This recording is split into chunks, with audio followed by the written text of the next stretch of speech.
Hey, everybody. Um, my name is Chris Blankenhorn. I was Howie's tech and social media director during the campaign. I am also the Illinois Green Party secretary and a former GPUS co-chair. I want to thank you for joining us tonight. This is the first in a series of 101 introductory workshops that we're going to be doing. Right now, there's three of them. The first one tonight is Green Party 101. That will be followed up next month on the 22nd of February with Socialism 101. And in March on the 22nd, it will be Organizing 101. They're on the fourth Tuesday of every month at 8 p.m. And the goal of this series is really to do some basic onboarding for the Green Party and to give some basic information to new organizers. It's the Green Socialist Organizing Project. So, our first three are Green Party, Socialism, and Organizing. As we progress these, through once we start repeating them, the next group's probably going to be on Zoom so we can get a little bigger discussion aspect. But we'll be tweaking them as we go and figuring out how to best do them. So I will let Garret introduce himself, and then we'll get started. We'll talk about kind of the history and stuff of the Green Party a little bit, and then we'll definitely open up for questions. We may kind of pull them on the fly as well, so that they're relevant and not happening in too late. So Garret, you want to introduce yourself? Yeah, hi, everyone.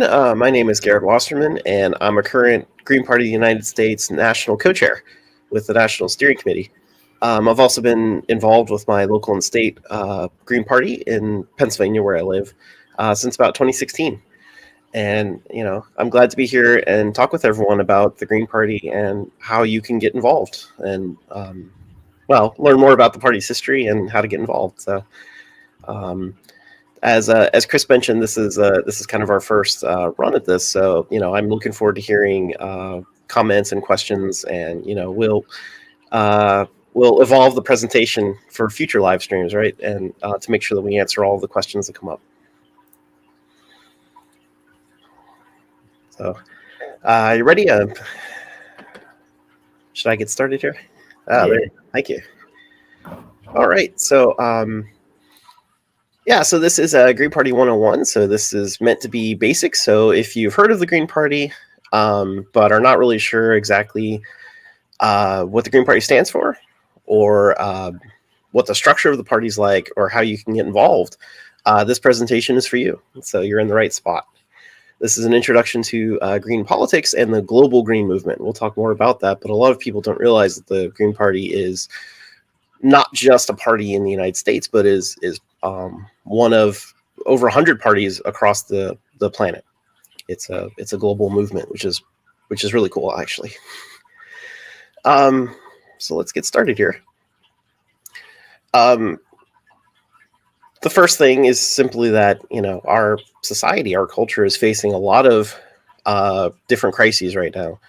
Social, humanitarian, ecological crises, especially around coronavirus and all the pandemic that kind of came out of nowhere and has greatly influenced the history in the past couple of years. So, I don't have to go into details. Everybody understands, especially working class folks, you feel all of these crises. You feel and understand how low the wages are and how we don't have healthcare for all in the U.S. And we're facing climate change, many different issues. And so we have to be able to respond to those. We have to be able to organize together and come together and work with each other to solve these issues. And that is what green politics is all about. How do we come together and understand these issues and address them? And we can't really address them until we understand the details behind them and recognize that actually most of these issues are very deeply connected to one another. It's not poverty is separate from war, is separate from climate change, and separate from racism and things like that. These are all actually aspects of the same sort of social crises underneath them, related to capitalism and hierarchy and, problems in our social structure. So green politics is supposed to be an analysis of that, better understanding, and how we can address it. Yeah, and I mean, I would say too, I worked as a time as a community organizer and a field director for a community org, and I mean, across the board, people are ready for something different. Mm-hmm. When you talk, and Green should be doing, 24/7, 365 type of deep canvassing in their communities, building relationships, not showing up at people's doors when around election time to talk about these issues, but letting people talk about these issues with you, and then helping them connect to these larger things and connect to the need for a third party. Because time and time again, polling shows that Americans want a third party. My anecdotal experience knocking and supervising the knocking of over 15,000 doors in, a 6-month period in my town, confirms that people want something different. So, and our vision for the future is also overwhelmingly popular. Mm-hmm. Green New Deal, Medicare for all. These are things these are majoritarian policies, right? Medicare for all has got something like 90% support among Democrats, but it's over 50% with Republicans as well. Mm-hmm. So our issues are during the campaign, we did numerous issues surveys, and the things that Garret put here are the things that consistently always ended up at the top, whether it's a rural area or an urban area, working class, students, youth, middle class.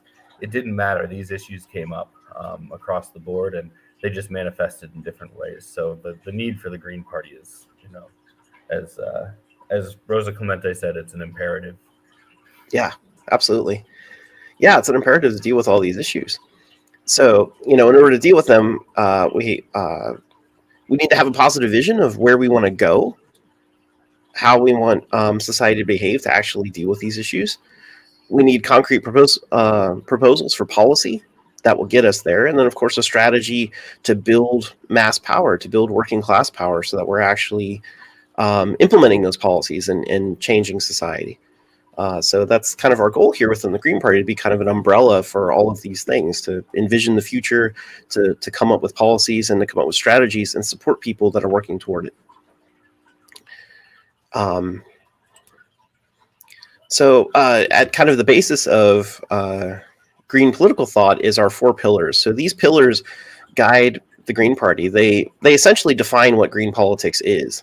At least in some sense, right? There's a lot of details you can dig into, but on the high level, green politics is these 4 pillars: peace and nonviolence, ecology, social justice, which includes many different things, including economic justice, and of course, democracy, which we specifically mean a very grassroots, participatory type of democracy.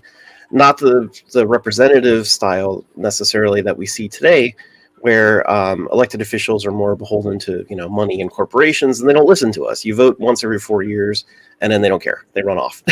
That's not the type of democracy that we're talking about in the Green Party.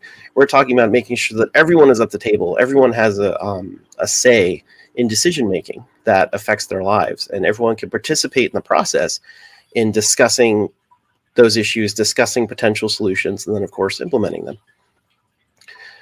So these 4 pillars kind of define what green politics is, and they help guide us in the Green Party when we're considering what actions to take or what policies to support.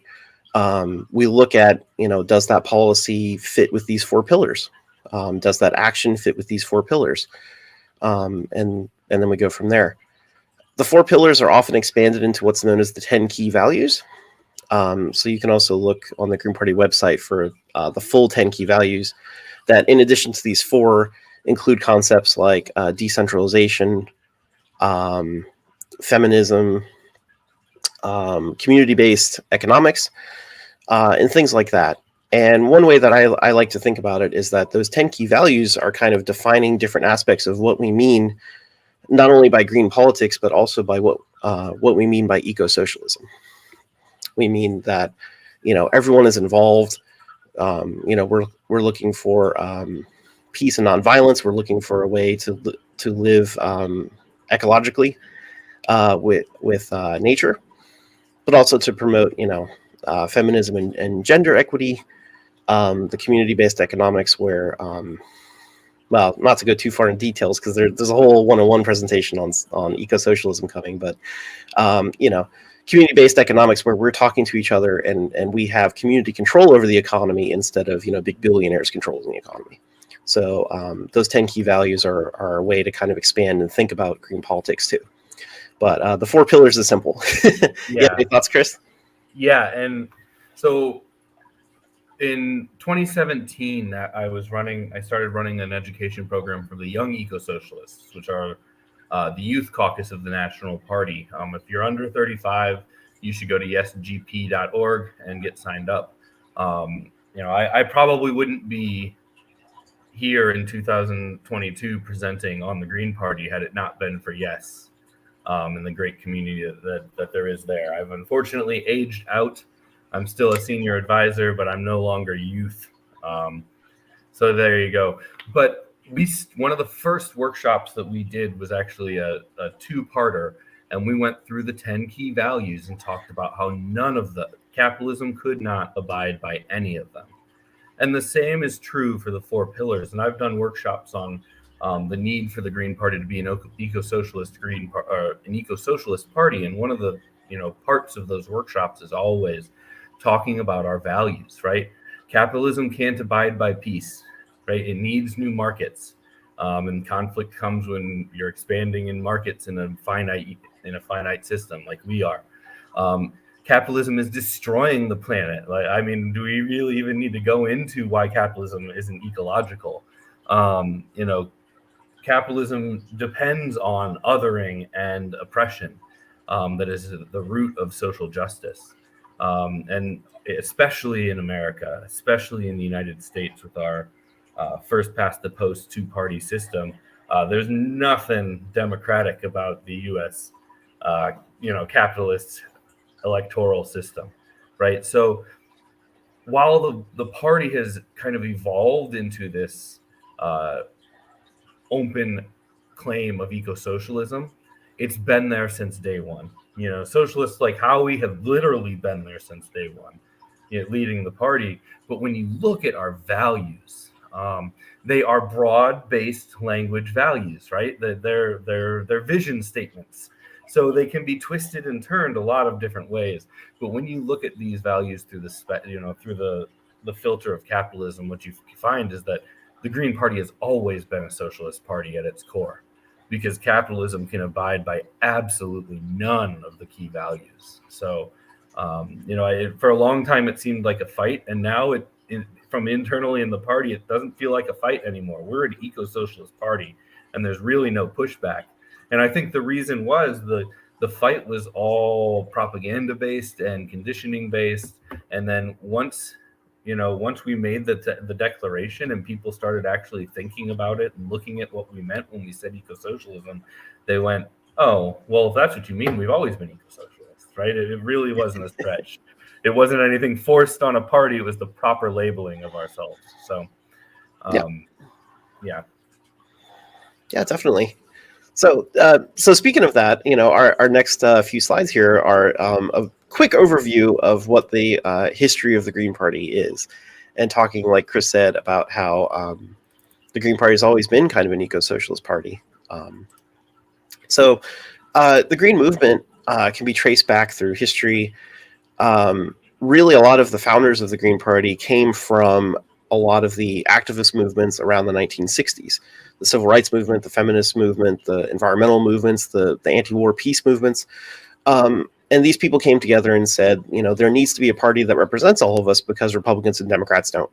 And that's essentially what happened. It was even to the point that, movements sent delegates to the first Green Convention. Mm-hmm. Howie wasn't at that first Green Convention necessarily representing New York, though he was heavily involved there. Howie was there representing the Clamshell Alliance. Right. He was there representing the anti-nuclear movement as a founder of that organization. So, yeah, movements literally built this party and sent delegates as movements to that first meeting in Minneapolis. Yeah, exactly. It was the Green Party came from all of these movements coming together and recognizing after their struggle in the 60s and 70s that they weren't getting the support they needed from Republicans and Democrats. There needed to be a movement to independent politics and building independent working class power. So that's kind of the backstory. The Green Party itself was formed in the early 1980s. It actually started. Actually, I think the very first Green Party was in New Zealand, if I remember correctly. But the first successful one, I guess I'll call it, was the German Green Party in 1980, where kind of building on the peace movement and like the anti-nuclear movement and things like that, they ran a bunch of candidates for the national government, and they won. And they won on a green platform to change a lot of things, like we're talking about here. For peace, for civil rights, for the environment, and that inspired many people across the world to convert their own movements into green parties, to say we should also get involved in politics, run our own candidates on our own platform, and make changes. So that inspired green parties across the world. So many countries started to form their own green party, more or less based on the German model, and that of course included the United States, where these different organizations and movements came together and talked about forming a green party, a green political movement here in the U.S. And so that originally was hosted by the Institute for Social Ecology, which is social ecology as a whole green political philosophy, largely started by Murray Bookchin, which I think we'll mention him a little bit more as we go further in the presentation. But his Institute for Social Ecology kind of helped organize the first Green Party meetings, where these delegates came from organizations and they talked about forming a Green Party. So there was a lot of discussion on what the Green Party should look like and how it should behave, what its goals should be, that sort of thing. And so that happened in the early 1980s. In fact, I think that first convention was 1984 in Minneapolis. And then from there, the Left Green Network was built to kind of promote a very eco-socialist Green Party. And that was started by Murray Bookchin and Howie Hawkins, actually. And they promoted that through the U.S. And it eventually led to the first Green Party USA being formed in 1991. There's actually a photo down there from the press conference that was streamed on C-SPAN. Well, I guess streamed wasn't the word back then. But streamed, that's my internet culture. That's me being a millennial. But but you can find on the C-SPAN website. I just shared it. Yeah, exactly. You can find it on there, and it's actually a really great press conference to watch, because Howie Hawkins is there. He's on the right in that photo, and but every speaker there really clearly defines what the Green Party is about, what green politics is about, what eco-socialism is about, and the complaints about the Republicans and Democrats that they brought up then are sadly still true today. There's still just as much of an imperative, more of an imperative, to have a Green Party today than there was then. So that was the very first Green Party. And interestingly, it was also formed not just as a political organization, but also to focus actually a lot on political education, helping people organize their communities for grassroots democracy, like we were talking.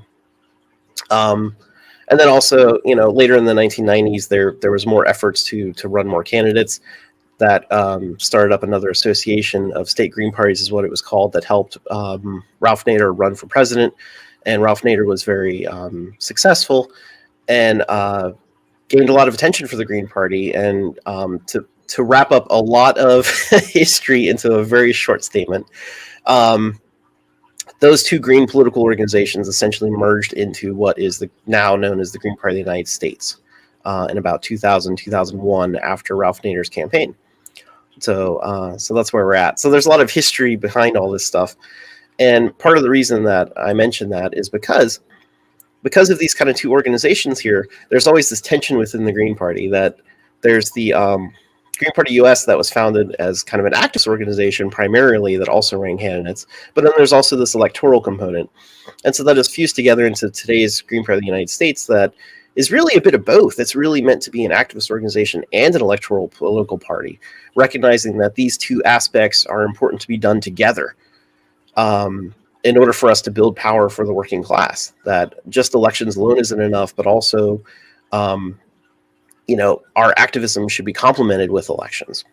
So that kind of, I think, informs our strategy of how to move forward. Yeah, it's absolutely essential.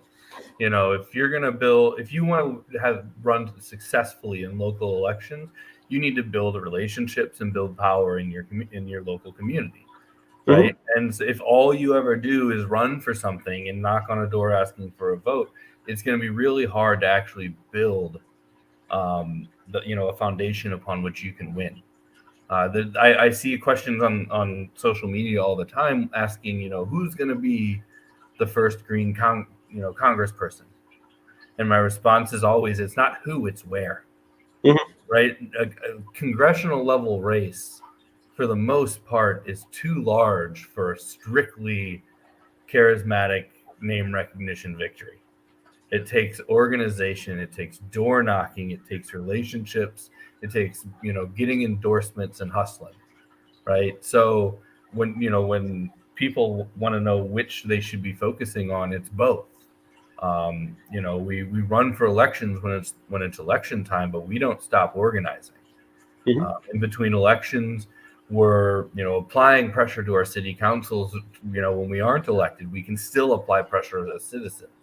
We're organizing people into to work on issues and to address problems in our communities. And when we do that, when we're there as the Green Party, showing up, explicitly stating what we're for, and putting some skin in the game, then people are going to respect us. And when it comes time to ask for the vote at the ballot box, they're going to say, hey, yeah, I'll vote for that person. They showed up for me.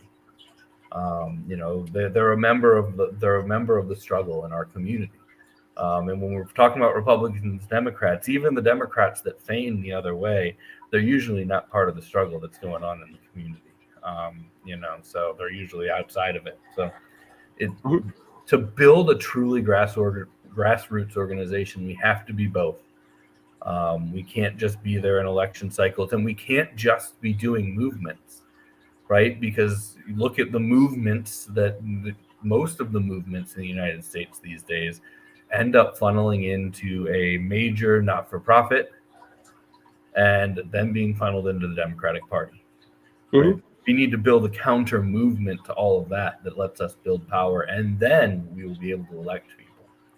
But it can't be either or. It's got to be both, and they're two sides of the same coin. Yeah, exactly. Totally agree, Chris. So because of that duality, there's a lot of confusion about the party, and so hopefully we're kind of help dispelling that and kind of encouraging.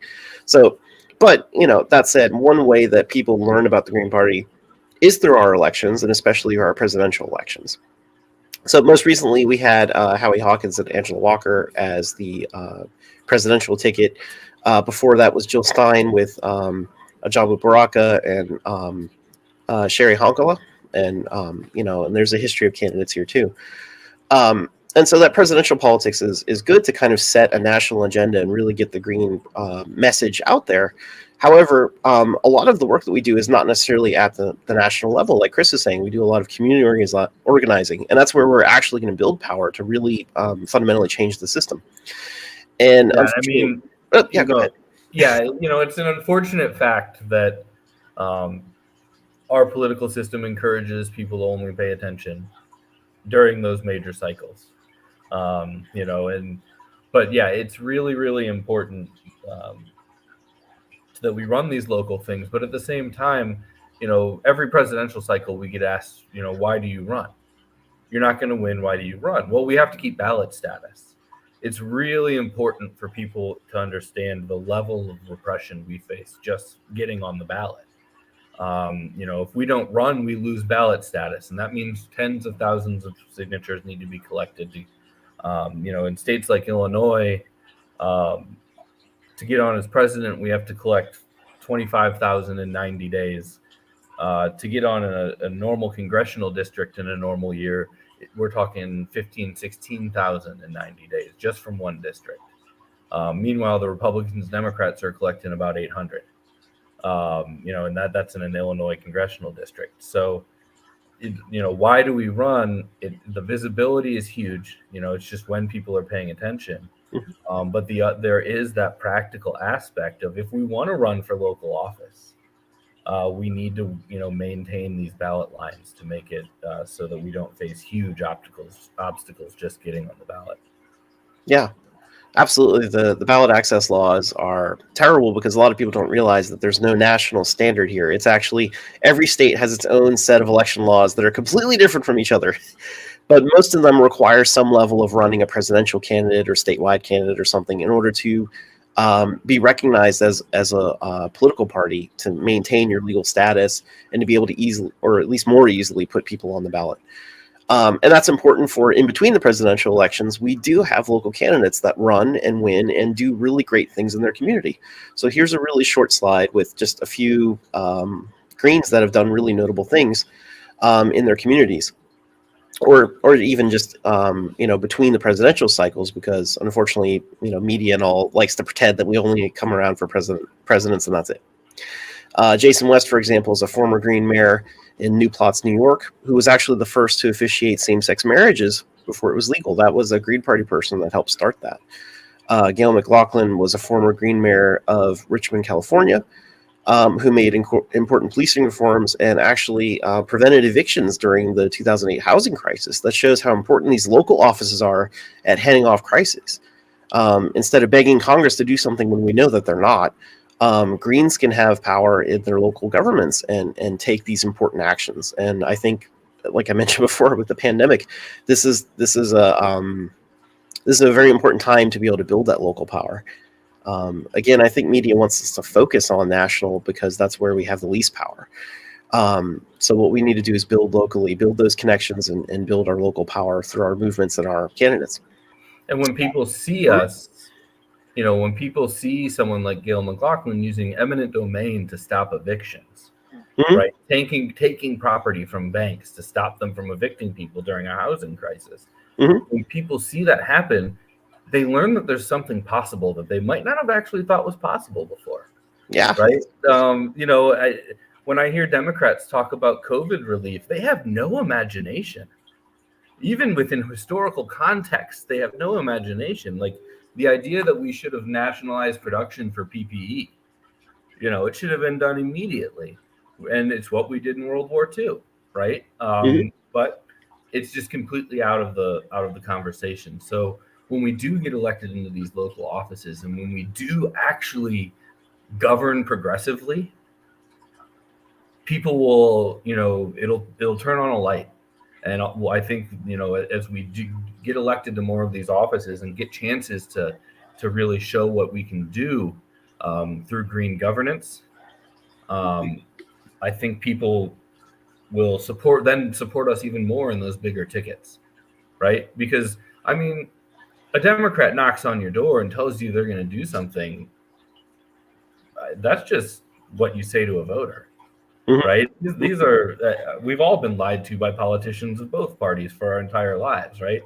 So when local Green electeds act like local Green electeds, our presidential ticket, our state house tickets, our congressional tickets, they get a little more credibility. Right, because Greens have actually shown, unlike even progressive Democrats who always end up towing the line, when Greens act progressively locally, it will really bolster those up ticket campaigns, I think. Yeah, exactly. So there's some other points here on the slide. Reverend Pinky was community organizer in Michigan against Whirlpool, which was I don't remember all the details there, but there was corporate control of the local community and really mistreated workers and community and all. And so Greens were leading that effort against that for fair working conditions and wages and whatnot. Sherry Hunkel, I had mentioned a moment ago, is a huge houseless advocacy person, and she does amazing work in Philadelphia, and she co-founded the Poor People's Human Economic Rights Campaign. which is still very active today, and actually giving trainings to people on how to get involved in that houseless advocacy, how to help houseless people find places to live, and to really advocate for change there. And that's part of why, and one reason she was chosen for the vice presidential candidate, because of her amazing work in that area. And Democrats in Philadelphia try to keep her off the ballot all the time. So that's something that we're fighting against, but we are fighting. The last time she ran for state house, people were charged and prosecuted and yes, found guilty of. Yeah. I think 4 people went to prison over voter fraud for removing stickers for her write-in votes and things like that. Yeah, exactly. They were telling people that they weren't allowed to vote for the Green candidate, and they were actually prosecuted. Like, this is not just an accusation. It went through the whole legal process.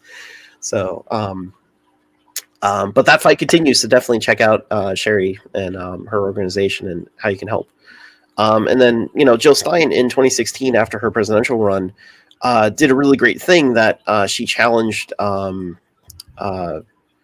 the votes in a few of the important states, including my state of Pennsylvania, which most people don't realize that Pennsylvania had a fully electronic voting system that had 0 audit trail. When you voted, it was on a machine, and then you just hope that it was counted properly. There was literally no way to count, like not just even for me to verify, but like even elections officials, no one could verify it. It was just all the software.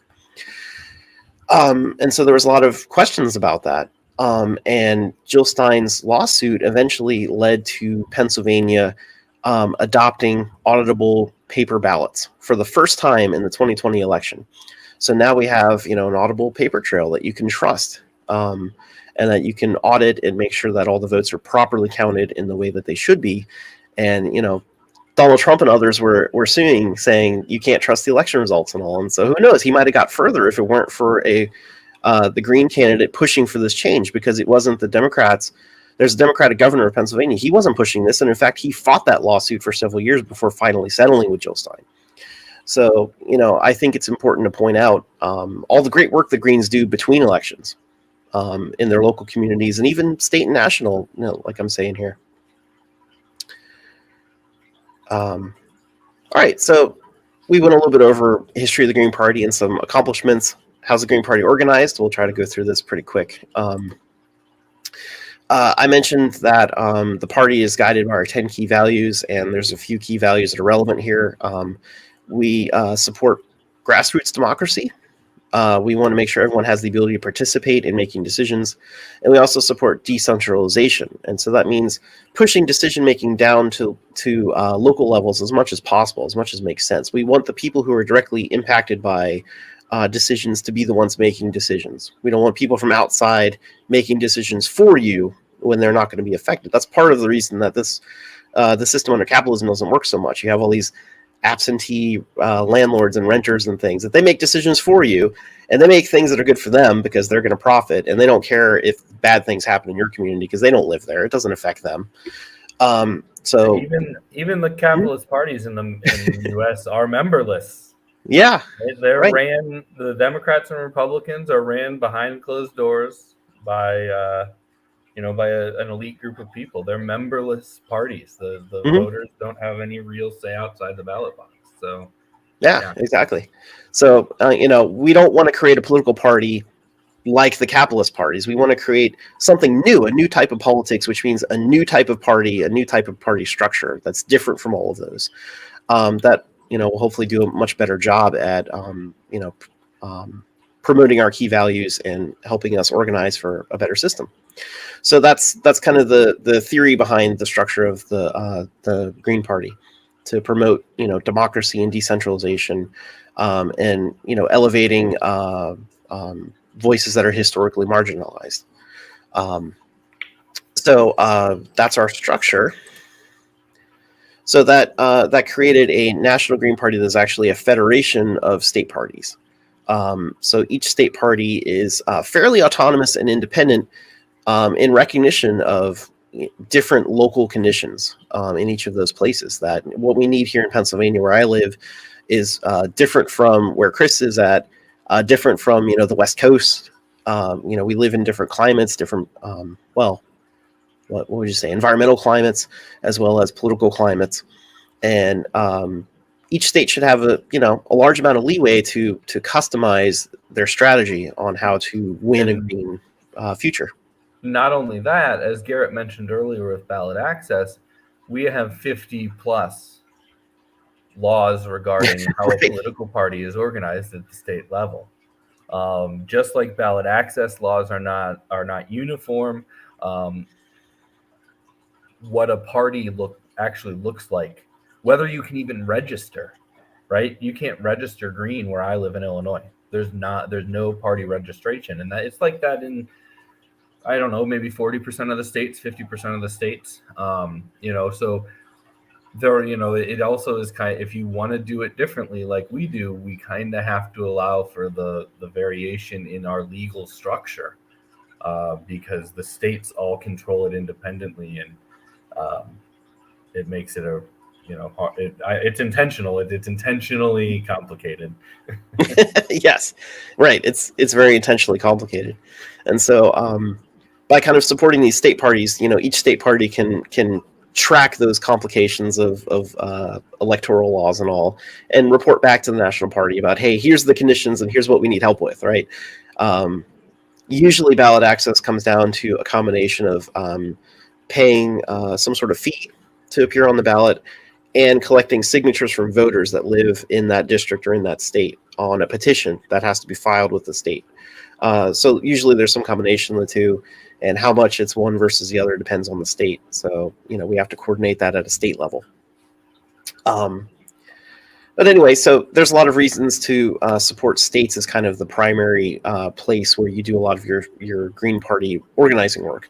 But we come together in a national federation to discuss all of the issues that we face in common, and how we can hopefully help each other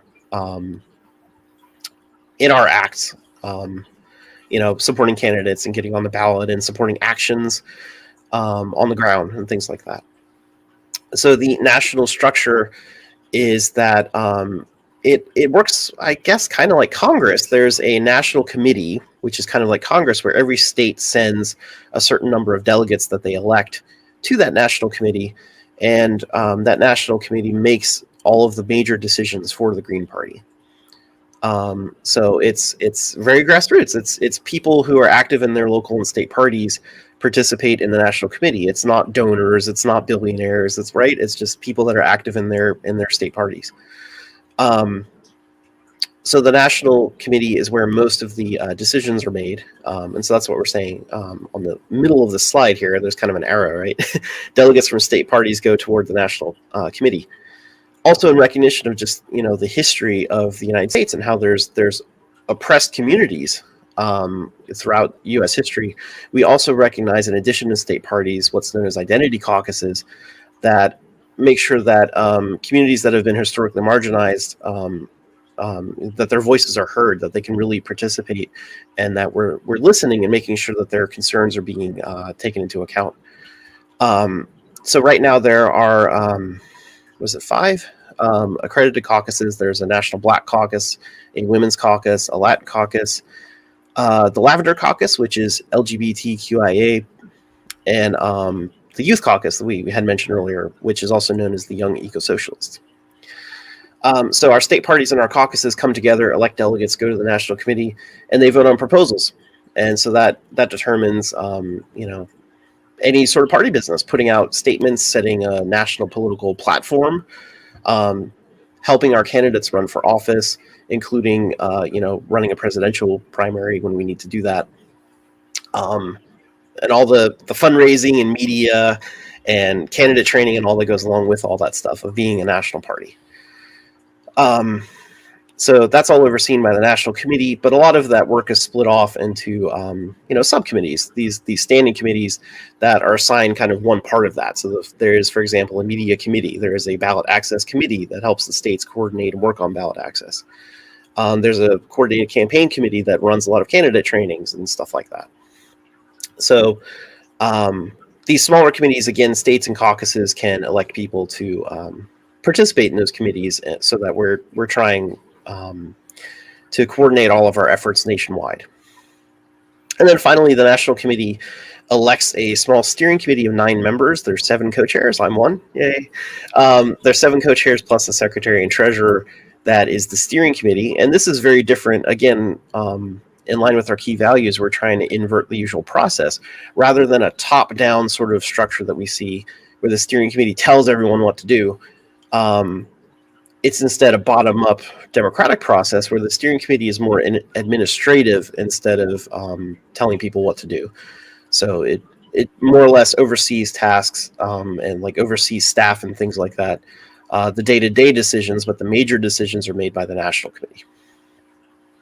Yeah, the real important thing to come away with, I think, when talking about the party structure and that people kind of have a hard time understanding is that people aren't members of the Green Party of the United States, right? You're a member of your state party. It's caucuses and state parties that make up the membership of the Green Party U.S.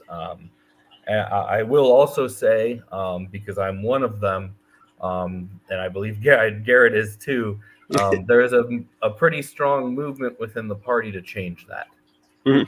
There's a push in the party that we shouldn't be a confederation of state parties, but we should be a membership-based, dues-based party on the national level. So, that's something that's brewing, but that's a major structural change to the party that will take a good amount of time to accomplish. Yeah, that's its own conversation to figure out how to implement that the right way. But definitely, there's a lot of sense in how the current state structure works because of different election laws in each state and things like that. But then also, because of the different state laws, also, it's sometimes really hard for us to track our membership because not every state allows you to register with a party. For example, when you register to vote, in some states you can check the box and say I'm a Green. In some states you don't. And so it's hard for us to know even who our members are sometimes and how to reach them. And this all gets solved by having a national membership program. So I think that's internally, Garret said, there's formulas that determine how many delegates people get. Well, what it means to be a Green in California is different than what it means to be a Green in Illinois, right? Our system actually majorly benefits California, and there are 100,000 plus registered Greens. But here in Illinois, we don't have registration, and you're only a Green if you're a dues-paying member, right? So when we're asked how many members we have, the standard is totally different, right? Different states. Right. So it manifests some weird stuff in our structure right. That would, as Garret said, be solved by going to a membership standard. Yeah. And other organizations have also seen success at using that sort of dues-based membership also as a fundraising thing, and that includes historically with the Socialist Party, Eugene Debs, that having most of your fundraising actually come from membership dues means that you're accountable to the members, you're accountable to individuals, you're accountable to the people that you serve, which again is very different from how politics works today. And so I think this would potentially be a very good change, but it would also be a pretty big change. So it's still under discussion within the Green Party. For now, this is how it works on the slide here. So I think I kind of described the basics. So we'll go through this first. So, the National Committee is the highest decision-making member. There's delegates from all of our states and caucuses that get together and make decisions. Like I said, the steering committee is more administrative. It oversees kind of making sure that decisions of the National Committee are actually carried out. It's sort of a level of accountability. They can report back to the National Committee about progress of things. Okay. Like I mentioned, that we have about 20 different standing committees that work on different aspects of being a national party. Things range from merchandise, so that you could buy T-shirts. Oh, wait, this side. Sorry, mirrored in my camera. But you can buy T-shirts and swag, right? It ranges from that merchandise to accreditation, making sure that state parties are doing the things that are required to be to be a member of our federation, that they're upholding key values and things like that. There's ballot access, We have some action committees. There's Peace Action, Eco Action, which help, organize actual actions and let parties know how members can get involved in those actions on the ground. So there's been peace actions, for example, in Washington, D.C., that the Peace Action Committee has coordinated and gotten members from different states to come to. Like was mentioned earlier, we're both an electoral and a movement-based party. So Yep. Peace Action and Eco Action are meant to be our arms of, organizing that go out into those specific movements. Yeah, exactly. It kind of interfaces between the movements and the party, right? And so then there's the ballot access and coordinated campaign, which is the more electoral wing. So there's a bunch of these different committees that you can actually look up on the website and see what they all are, and if that's something you might be interested in helping with. If not at a national level, then at least at your state level. Yeah, and I'd say too, since this is since these are informative, but also for onboarding. In order to join one of these committees, you have to be appointed by your state party or a caucus. So, like right now, I'm a former co-chair of the merchandise committee. I'm still involved, but when my son was born, I stepped back. We're looking for graphic designers right now to help us put out new content, new shirts, new mugs, new totes, that kind of stuff. So if that's something you want to do, obviously you can get in touch with us at merch@gp.org through the website and everything. But what we're going to end up telling you is we really want to have you let us help you connect with your state party and get appointed, because that's how you actually join these committees. And the same for, if you want to be on the national committee, you're elected by your state party. So the first stop if you're not connected with, the first stop should be your local party, right? It's a grassroots organization. Start at the bottom and move up. But you may not have a local party. They may not be able to help you with what you need. The state party is where you go to join these committees and get involved in this kind of work. So, if you really like running campaigns, you can be your state's liaison to the CCC. If you are a fundraising copywriter, please join the fundraising committee. It's a very special skill to write that kind of those kind of emails and stuff. So if you've got skills and you want to get involved in the party and apply them in these national committees, talk to your state party and you can find links to state party contact info on gp.org. And if you have problems, message gp.org, and Athena or David, one of the staffers, will help get you the real person contact you need. Yep. Yeah, thanks, Chris. Yeah, that's important to point out. All of these national positions go through your state party, so you can get involved and find out how to do that. Usually the state parties meet, at least, they'll elect people like for a 1-year term to be on these committees, for example. So you can find out when the next election is, or if there's an opening, you might be able to fill in the rest of it. And most states have openings for most committees. So like in Illinois, if you came and said, I want to be on the fundraising committee, at our next coordinating committee, which we have once a month, we would appoint you. And, you could serve out your term. And if somebody wanted, if there was an election and more people wanted to involve next time, we would deal with it. But right now there's an opening and we would just appoint you. Yep. All right. So, I guess to wrap up here, I had mentioned the identity caucuses. So they function within the national party more or less like a state party. Just instead of organized around geographic lines, they're organized around identity to make sure that we're giving marginalized communities a voice within the party, right? So there's 5 of them that are active. You can check on the website to learn more about them and how to join if you're interested. And there's some other caucuses that are considering formation, even like an indigenous caucus and all. So you can also reach out to the party and ask about that if you want to help form one of those new ones. And then finally here, the state parties are, of course, the primary members of the Green Party of the United States. Like I said, individuals are members of their state party, and then state parties are part of the national party. So you can find out how to contact your state party from the website, gp.org/state_parties. I think we had already kind of talked about this slide, so I'll probably kind of skip over it pretty fast. But just every state has its own bylaws and its own structure, in part because every state's election laws are totally different. So we have to adapt to that. They have different ballot access laws that we have to work around. So you can get in touch with your state party to find out how you can get involved in making sure that your party is recognized as a party and is able to run candidates, especially for local office, where we do a lot of things like we mentioned. Yeah, there's places like Illinois or New York New York's about to go into petitioning. Mm-hmm. They've got to collect 45,000 signatures in 42 days. Oh.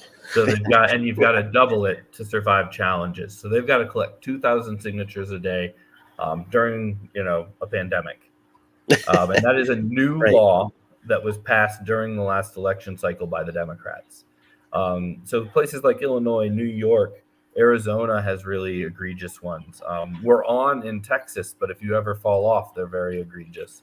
But then there's places like I think Colorado is 1,000 registered voters, pretty low bar. In Vermont, in odd numbered years, it only takes 10 local caucus meetings.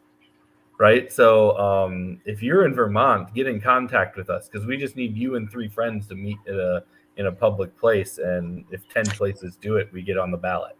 Right. Nice. So the range is just astounding. And I said it before, it's intentional. Right. Yes. When you do things like this, when it's a range like this, you need massive amounts of money, which requires then taking money from corporate donors, from major, elite donors. It makes it very hard to organize a national level alternative party, because we have so much we have to bend over, through 50 different hoops, 50 plus, because DC's got their own, and so do our other territories. So yeah, it's part of the repression that we face. It is, and there's somebody just hit pay to play politics. Oklahoma. You want to be on the presidential ballot? Give us $35,000. Right. You just have to raise money there in Oklahoma. Literal pay to play. Yep. So I've heard Howie talk about this before. Folks that maybe are not aware of this, but like 10,000, 20,000, 40,000, 80,000 signatures sometimes are kind of the standards in the U.S. If you want to run for national office in Canada or the UK or something, it's like 10 signatures, 20 signatures to give you like a difference. Like I think most of the democratic world doesn't require much more than maybe like 100 signatures for like the biggest office. So like we're talking very intentional laws to suppress us. And while that's and with a unique dynamic that takes place in this too. Right now the Democrats just failed to protect voting rights. They couldn't end the filibuster. But while they're rallying around voting rights, Democrats are putting in place some of the most egregious ballot access laws. Illinois has been a strong blue state for a long time. New York's a strong blue state. In Pennsylvania, we got kicked off over a technicality during a pandemic. It was Democrats who kicked us off in Wisconsin in 2020 because Angela moved, right? She moved during petitioning. We asked, what do we do? They gave us contradictory information. Then they lied to us. And when it went to their state Supreme Court, it was a majority Democrats. They told us we couldn't even enter into evidence that they told what they told us. We were just wrong, and it was a vote down partisan lines, and we were gone. So while the Republicans are absolutely engaging in awful attacks on democracy, so are the Democrats. They tend to target parties and large blocks of voters, whereas Republicans try to disenfranchise individuals en masse. Yeah. In Pennsylvania in 2020, they tried to do the same thing. The Democratic Party sued to knock our entire list of candidates off the ballot, not just the presidential candidate, Howie Hawkins, but also our statewide candidates for like secretary and treasurer and things like that. They only succeeded in knocking Angela off. And then they said, well, you can't have a ticket without a vice presidential candidate. Yeah, So then and they kicked Howie off, and you all survived. Your down it ticket was, survived, but they couldn't get Howie off. They went yeah, to court again to get him off. exactly. So thankfully, our down ballot were on the still on the ballot, which allowed us to maintain our legal status. But they kicked Howie and Angela off the ballot, and that was because of one of our forms was faxed into the office because there was a governor's order that said all of the public offices were shut down due to the pandemic. They were not open to the public, and all official business should be done electronically. So we consulted with lawyers, and they said, "Yeah, it's fine. Send it by a fax."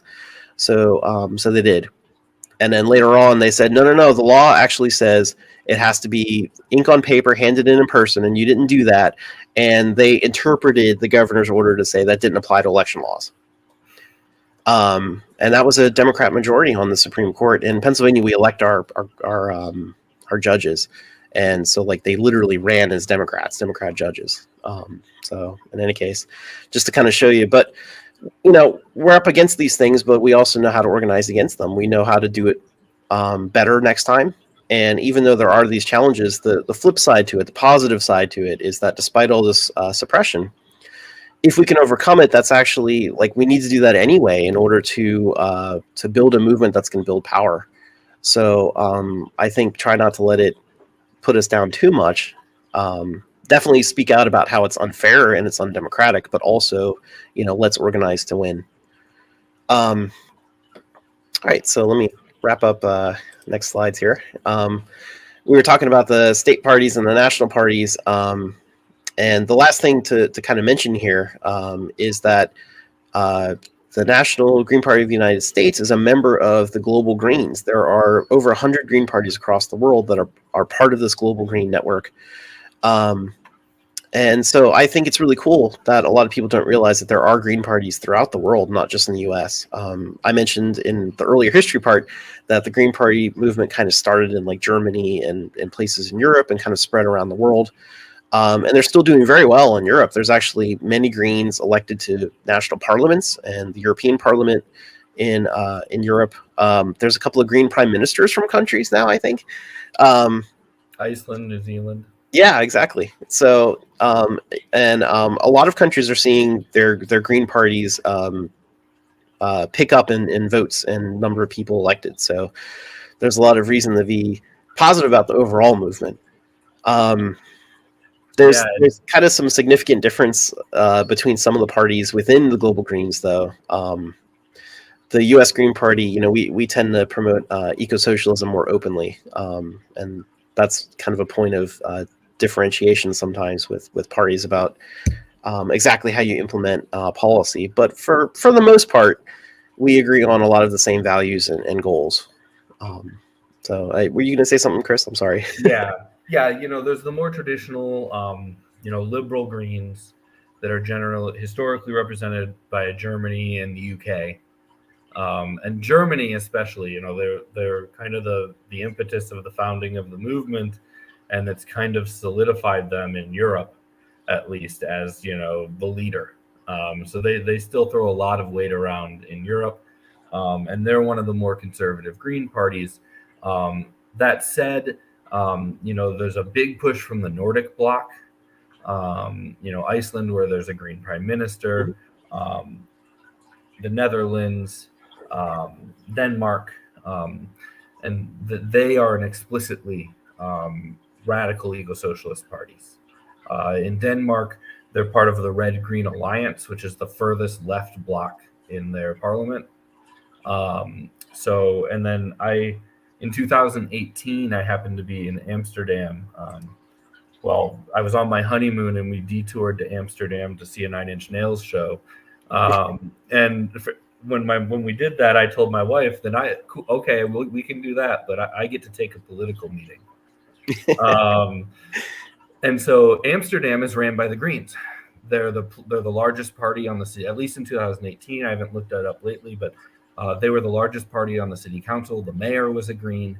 I met with a young Black woman who is an elected Green city councilor named Imain Nadif.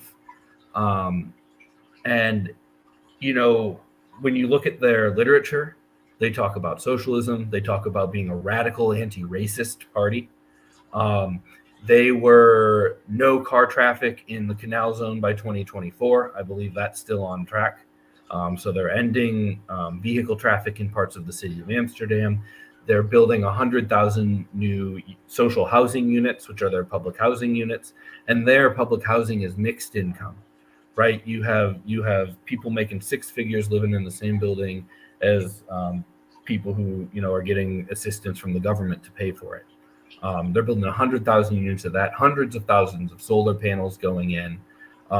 They hold their annual citywide membership meetings in the same venue I saw Nine Inch Nails, right? So when their city meets, 5,000 Greens come in and participate in democracy in Amsterdam.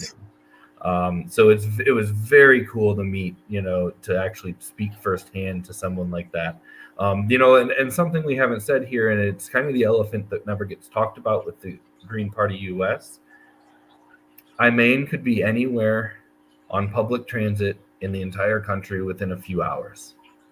There is a special kind of difficulty in organizing a continental party like we have in the United States. So, but it's really exciting to see these, and they have multi-party systems, right? Mm-hmm. The Green Party is the largest party, but they don't have a majority in Amsterdam. They're the plurality leaders. So, but yeah, in the global Greens, there is definitely a big upsurge. The Australian Young Greens are really, really radical, really, openly socialist and organizing. And there have been youth wings who have been kind of expelled from more conservative European parties. So there's the kind of turmoil and ideological clarity that started to come here in the United States around 2016 is a global part of the global Greens as well. So while it's been traditionally controlled by those the more moderate German Greens, there's a big success and upswell with socialist left-wing Green parties as well. Yeah, absolutely.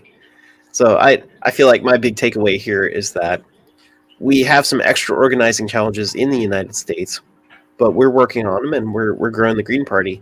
And I think there's something special and exciting about knowing that when you join the Green Party here, you're joining an international green movement. Especially, those things that you listed at the very beginning, climate catastrophe, economic inequality, global warfare. We're not only facing a multitude of crises, they're almost all global crises. Yeah. Right. And some very good points could be made that the U.S. is majority responsible for most of them. But the reality is one country can't solve them anymore. We may carry the weight of most of it, but we couldn't solve it alone.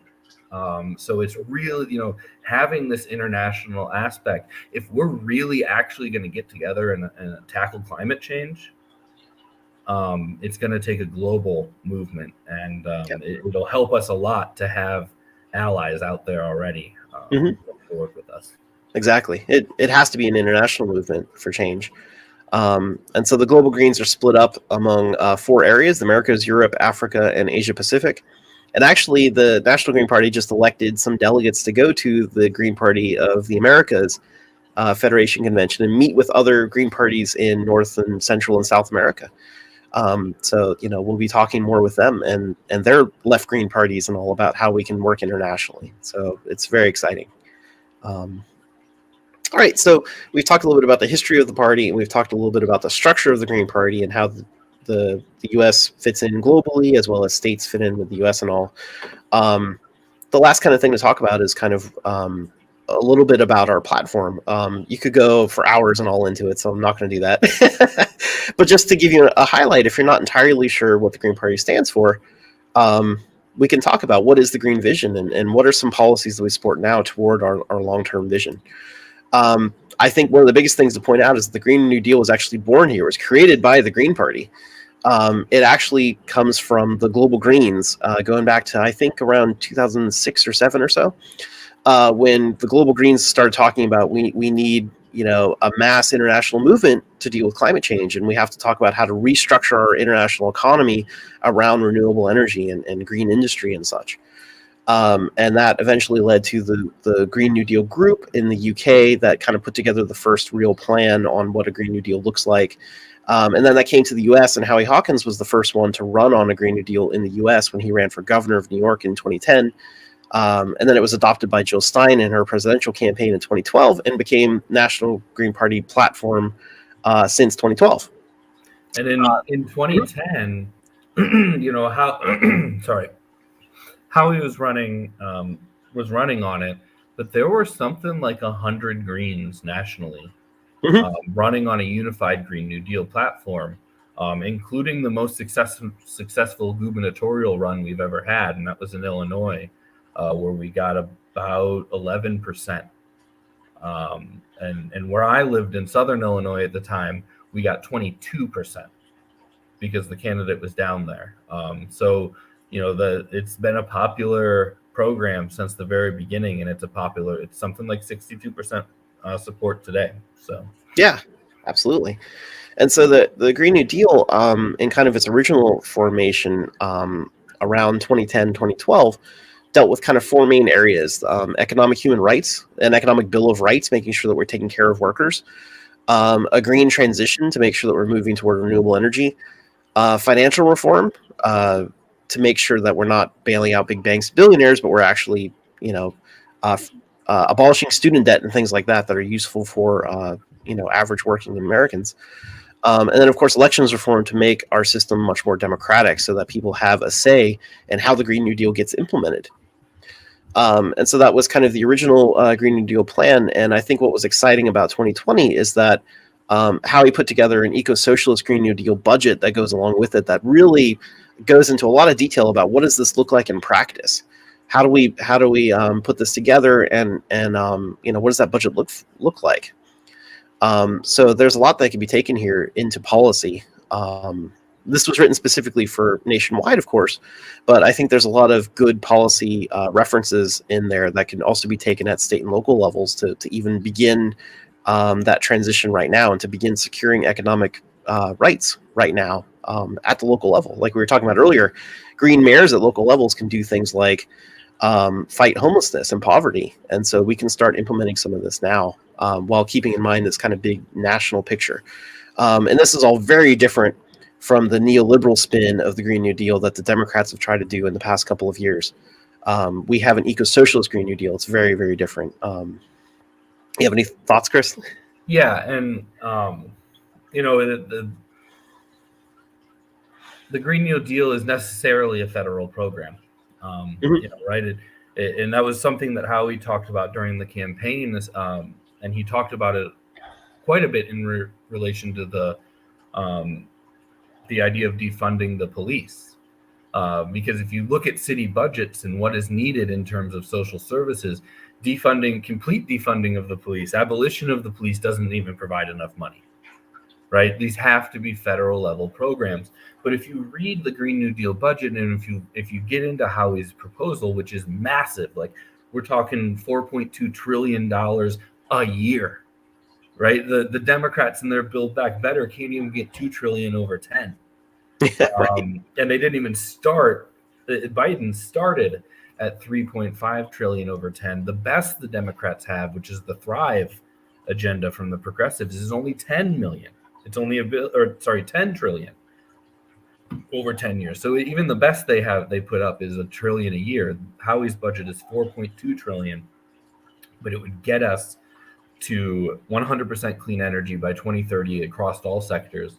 It would deliver an economic bill of rights and an economic reconstruction program. And so when you dive into it, despite being this big federal program, it is designed to be ran democratically from the bottom up, right? So today, if you implemented Medicare for all today, a hospital would get told how much money they have to operate based on the amount of money that's in the program. It would work the opposite. under the Medicare for All as a national health service proposal that Howie put out as part of his Bill of Human Rights. The hospital, the local community would elect boards that would determine the needs of the community.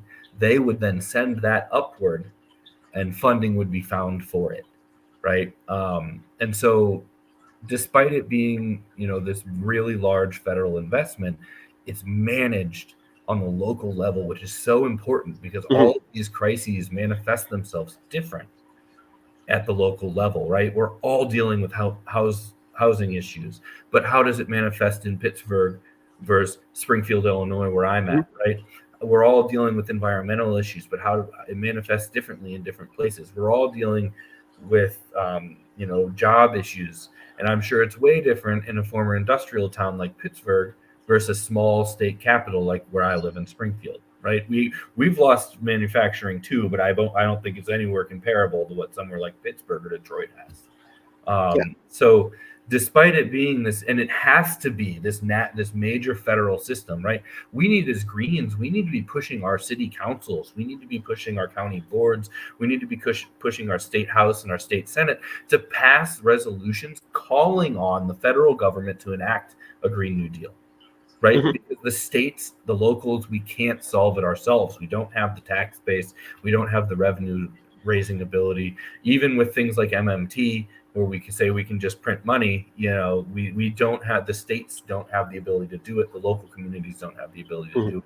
So that's one thing that Greens can be engaging in right now is issues campaigns, pushing your city council to say, Congress, you need to pass this because we're drowning and we can't fill the dam. We can't build the dam.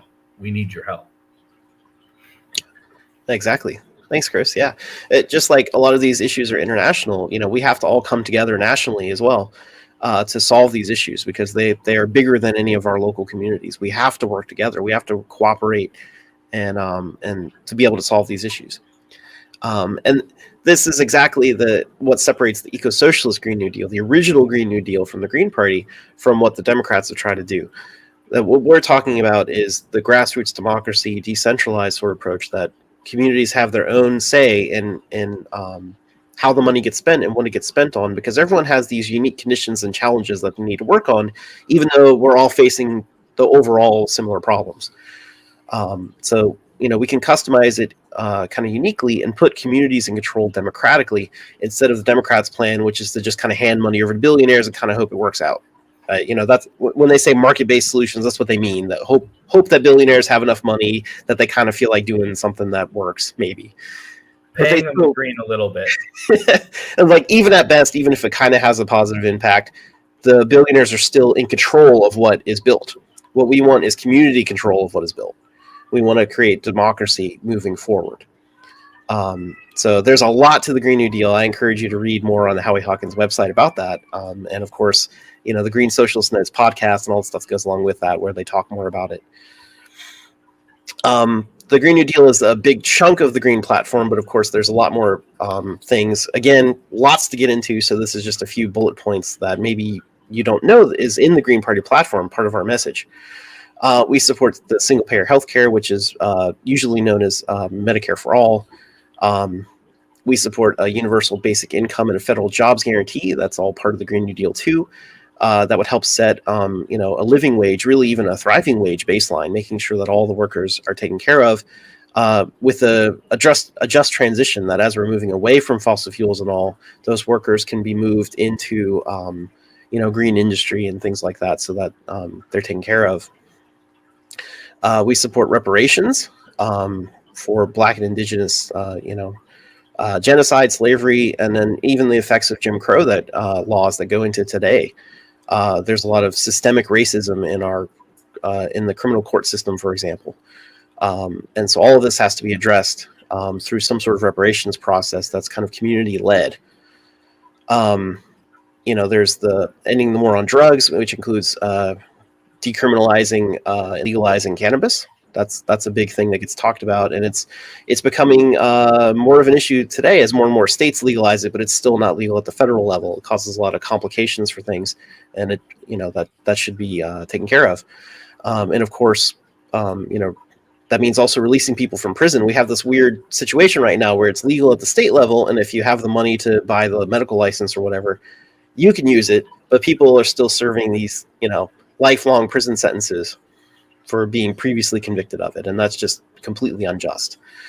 The Green Party is an anti-imperialist party, so we stand up against wars and military action. We promote, peace and one of our 4 pillars, right? Peace and diplomatic solutions, and that includes, slashing the military budget so we can promote more peace initiatives instead of military things, and that also includes working toward dismantling nuclear weapons, because after climate change, nuclear weapons are probably the biggest threat to humanity.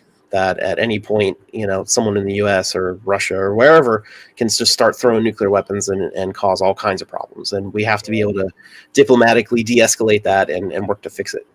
I don't know who said it, but someone in the U.S. government said that first use of nukes against Russia regarding Ukraine was not off the table.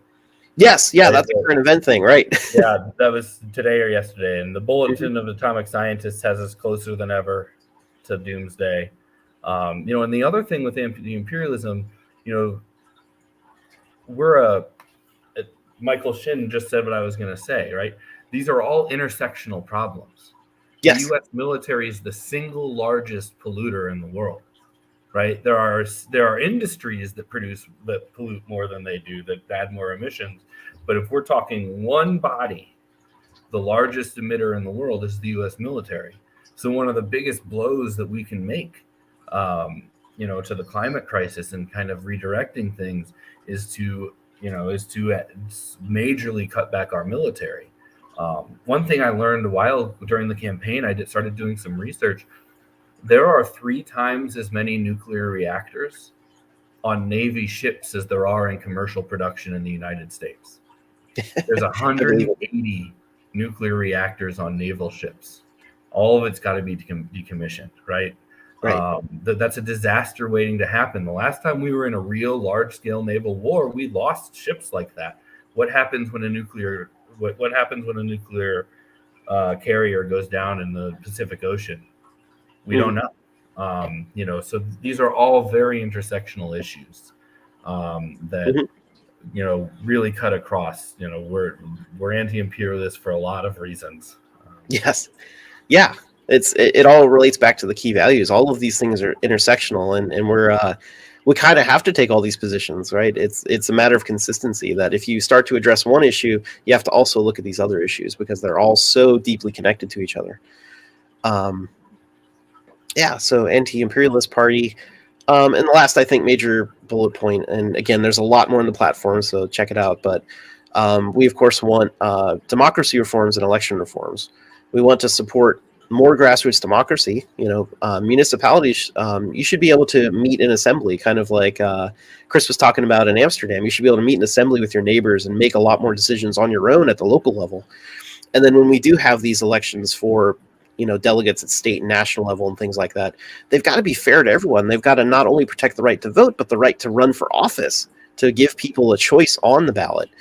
So there's got to be equitable ballot access that's easy, that actually allows people to run for office, equitable, media access and things like that, so people hear your message.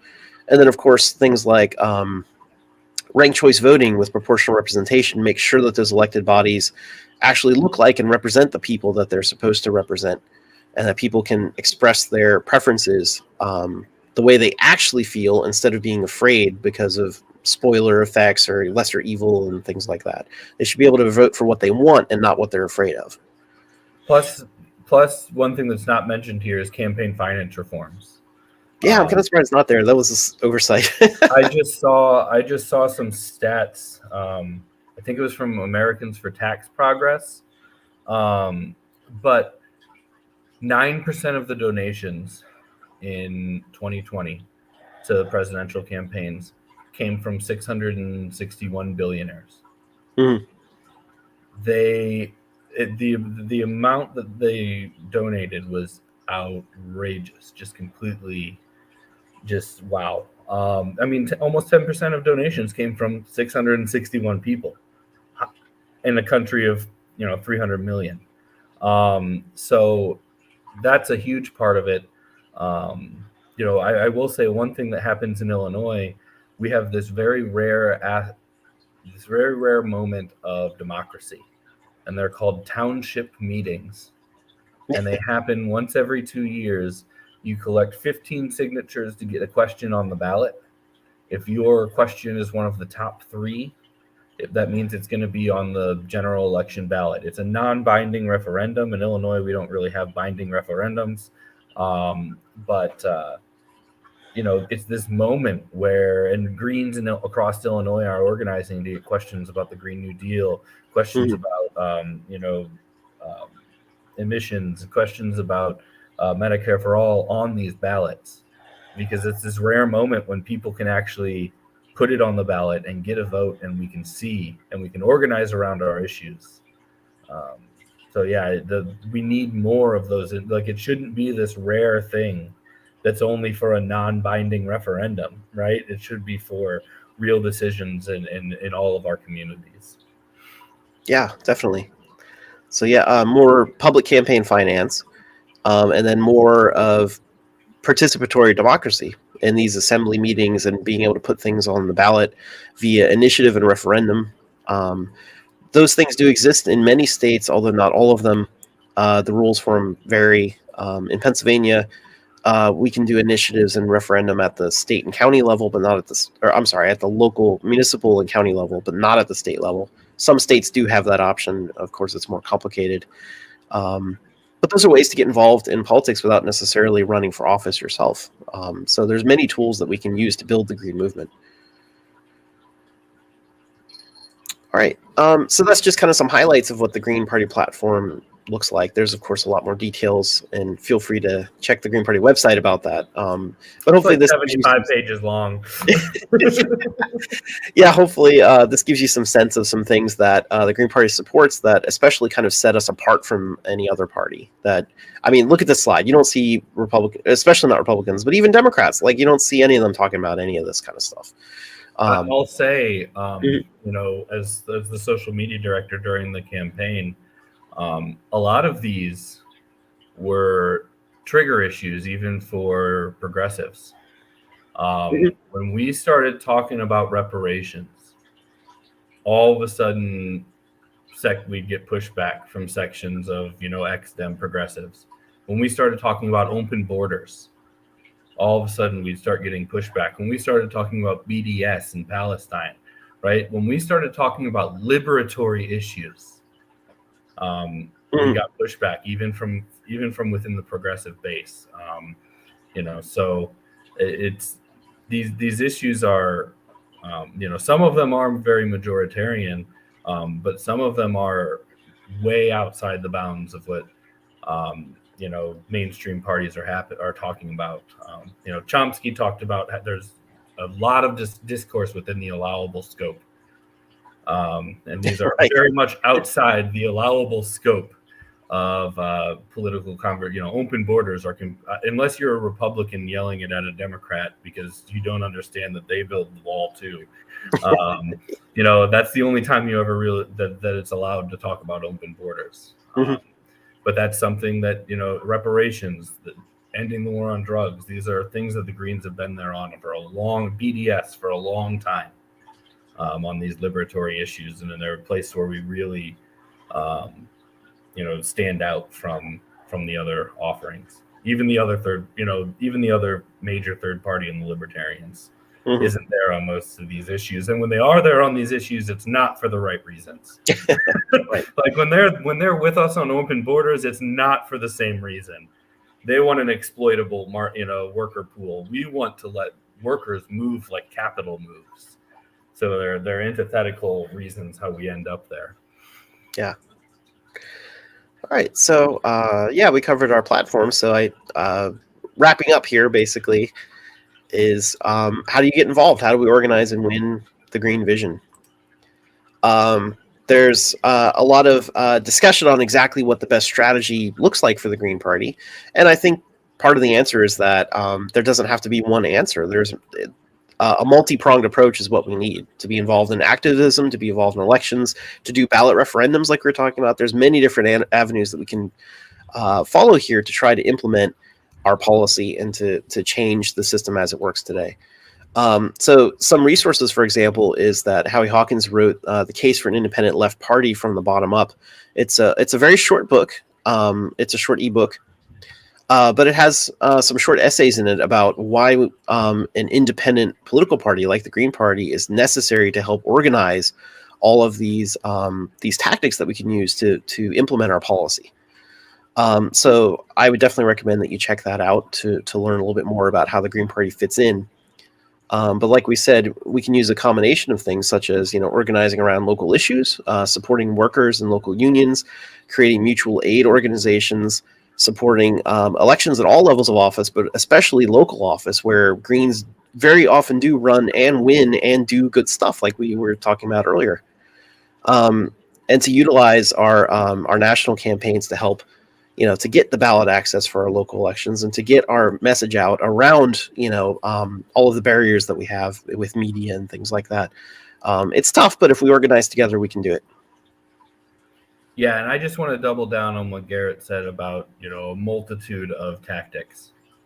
One of the things you hear a lot on, social media and stuff like that is this idea of, and Howie ran on a left unity campaign, right? Mm-hmm. We had the endorsement of multiple left parties, but this idea that the entire left just needs to lockstep right now and go. And the reality is, if the entire left lockstepped right now, we'd still have less than 2% of the vote. None of us have figured out tactically what is necessary to succeed and win across the board in United States politics, right? We don't have the answers, right? And there are some people who, and we can learn from each other. We can learn from the Green movement. We can learn from socialist projects around the world, but, past and present. But the reality is we're all dealing with our own unique, it's a very Marxist idea. We're all dealing with our own very unique material conditions that we have to address, and they're all interconnected, but they're unique. And so I am 100% all for a multiplicity of tactics, right? Until one of us figures it out. When somebody figures it out and all of a sudden they're carrying 20% of the vote consistently, maybe we should start thinking about unify lockstep, right? But the reality is, outside of like a presidential campaign where it does make sense, right? We should be working for solidarity.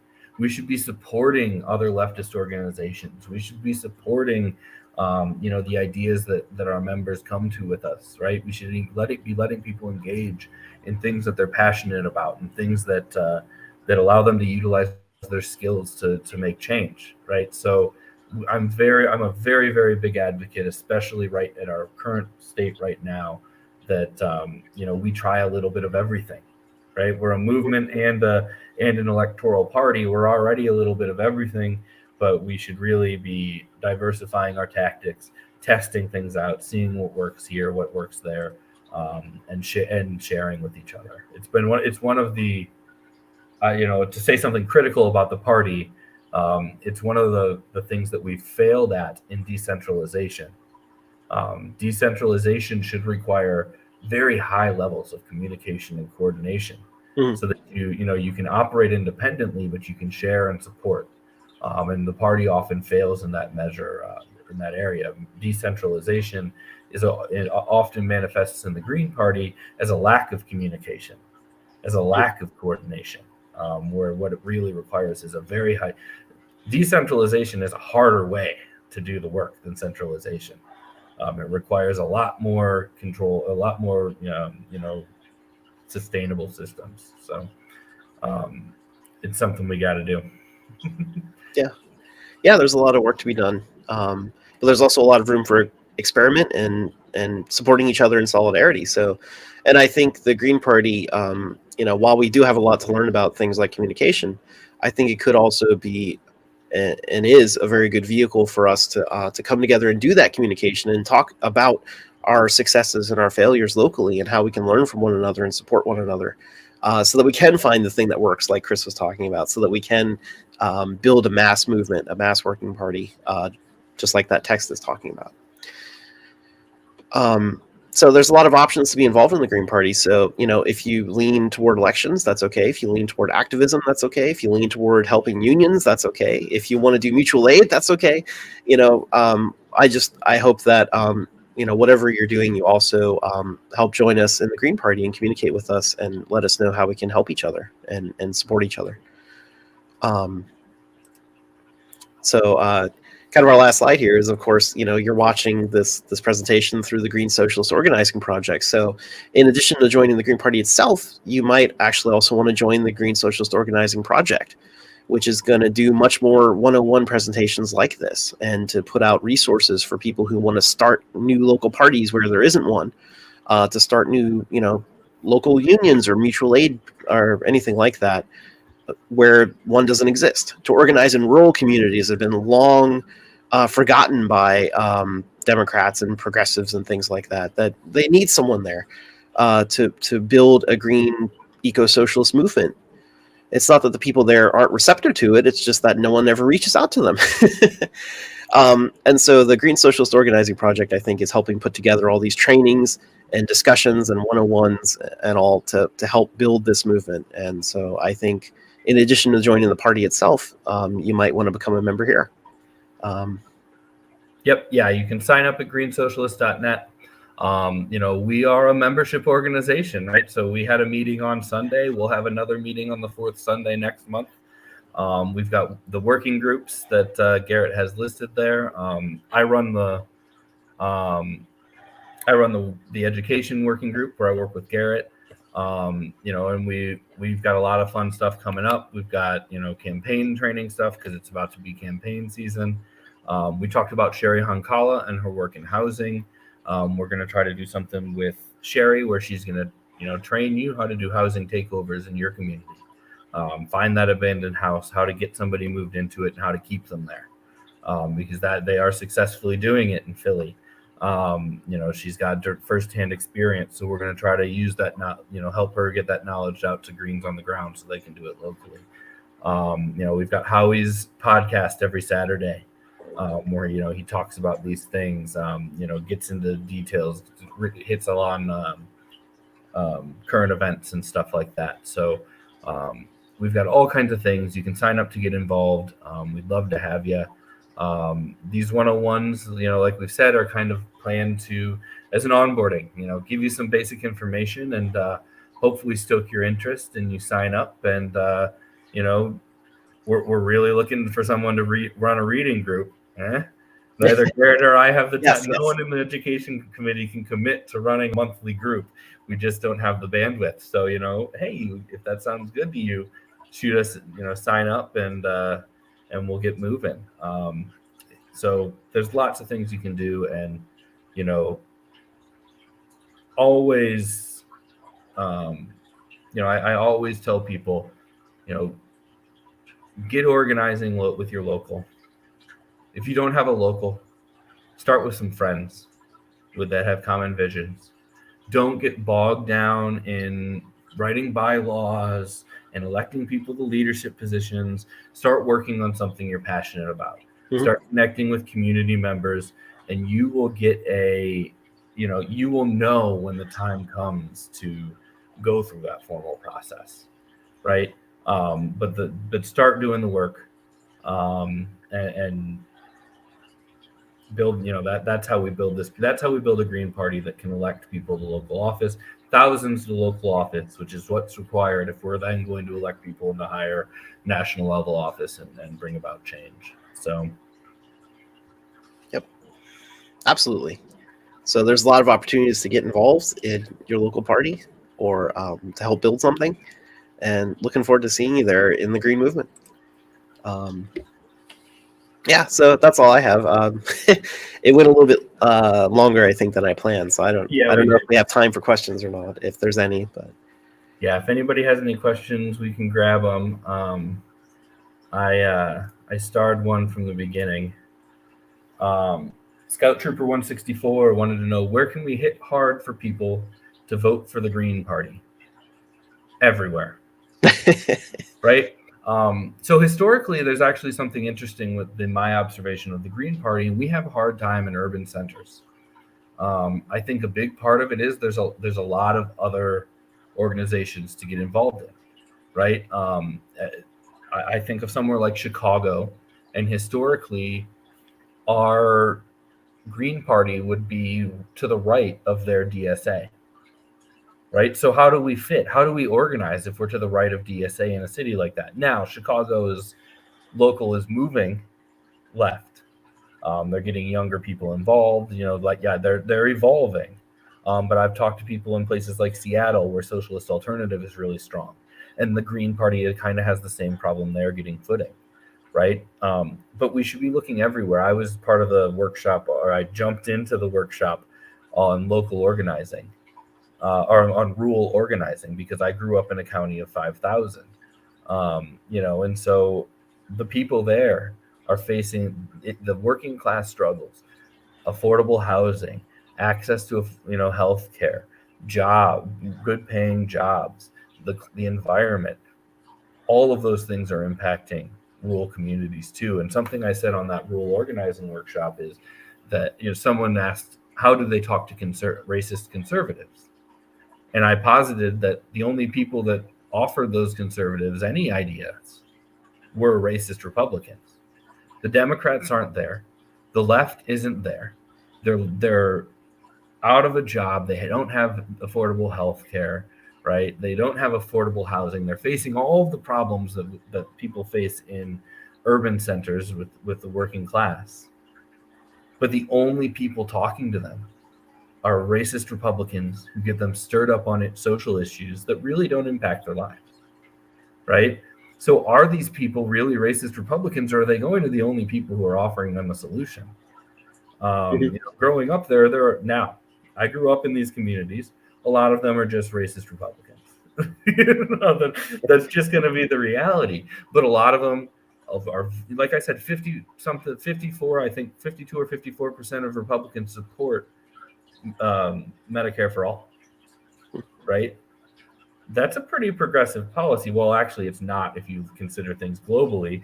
But, in the U.S., at least, it's a pretty progressive policy, which means that they're not this monolith that we make them out to be. So we should be, hit people hard everywhere. But where do you hit people hard to vote for the Green Party? Your community. Mm-hmm. Start with your neighbors. Start with the people that live around you. Start with the people that are struggling with the same things, and then grow outward as you can. Don't go into a neighborhood on a white horse and try to speak for someone, right? We want to build a community. We want to build a movement of our communities, not for our communities. We want to build a bottom-up movement. So, where do you hit hard? Start across the street. Start down the block. And start having conversations, not about come and vote for my Green Party candidate, but man, look at this local issue. Man, I don't have health insurance. How about you? Start with those conversations with the people around you, and then we'll see the growth that we need. Yeah, I agree with everything you said there, Chris. We grow bottom up, and just talk to people about issues, because of the way that money works in politics today. Most of the organizing, not even just from Democrats and Republicans, but even nonprofit organizations and all, is all geared toward listening to the donors. And average people, no one even asks their opinion or asks them what's wrong in their community or what they would like to see fixed. And so I think that's a big thing that needs to change, that Greens can focus on. And to kind of add on, I think Scout Trooper here is talking about votes. I imagine that you're also kind of leaning toward like, where can you get the most bang for your buck, so to speak? Like, where can we get a bunch of Greens elected? And I think, as Chris mentioned, a lot of cities are dominated by these one-party systems, either Republicans or Democrats. They're Republican strongholds or Democrat strongholds. But outside of those urban areas, there's nothing. A lot of suburban and rural areas, nobody ever talks to them. And I live in one of those. Pennsylvania, for example, I think has about 2,000 municipalities, boroughs and townships of like 5,000 people. And a Green can win there with like 100 votes, and they just need support. They need to organize in their communities. And so I think stuff like the Green Socialist Organizing Project can help give them tips on how to organize. And then we can kind of pool our resources together nationally to help people in those areas. But the important thing is organizing in our communities that are left out, that neither Republicans nor Democrats ever go into the suburbs or the especially rural areas and talk to them about any real issues. At best, rile people up over racism or something, and never talk about the real issues that they're facing. We have a lot of fracking, for example, in Pennsylvania. It's one of the states that's left with fracking. A bunch of the states around us have banned it, but it's still here in Pennsylvania. And so the idea that Democrats and, for example, want to push is that the people out in the rural areas, they support all this. They want all this oil and gas drilling and fracking and things like that. When you go talk to those people, they are fed up. They are angry. They were lied to by the companies and by the politicians, and their water is destroyed, their farms are destroyed. It's not bringing the jobs that they were promised. All of these things, but no one's talking to them, and that's where Greens should talk to them about, like, well, we want to help organize, and we have a Green New Deal that's going to help with all this. So that's kind of my attitude. I think outside the city, I guess, is something like that. And then to get into a demographic response to Scout Trooper 2, just from my experience on the 2020 campaign, start with people who have a material need for change now. People who, we talked about how building the party is going to take hustling. Who's going to hustle? People who need it, right? So we need to be talking to the working class. If we're talking about Medicare for all to someone who's got a high-paying job with healthcare, they may support us, but it's not a life or death issue for them. It's an ideological issue, it's a values issue, but it's not life or death, right? So when push comes to shove, they may or may not be there. The people who have the material need right now for that kind of change, they're the people who show up. They're the people who get things done.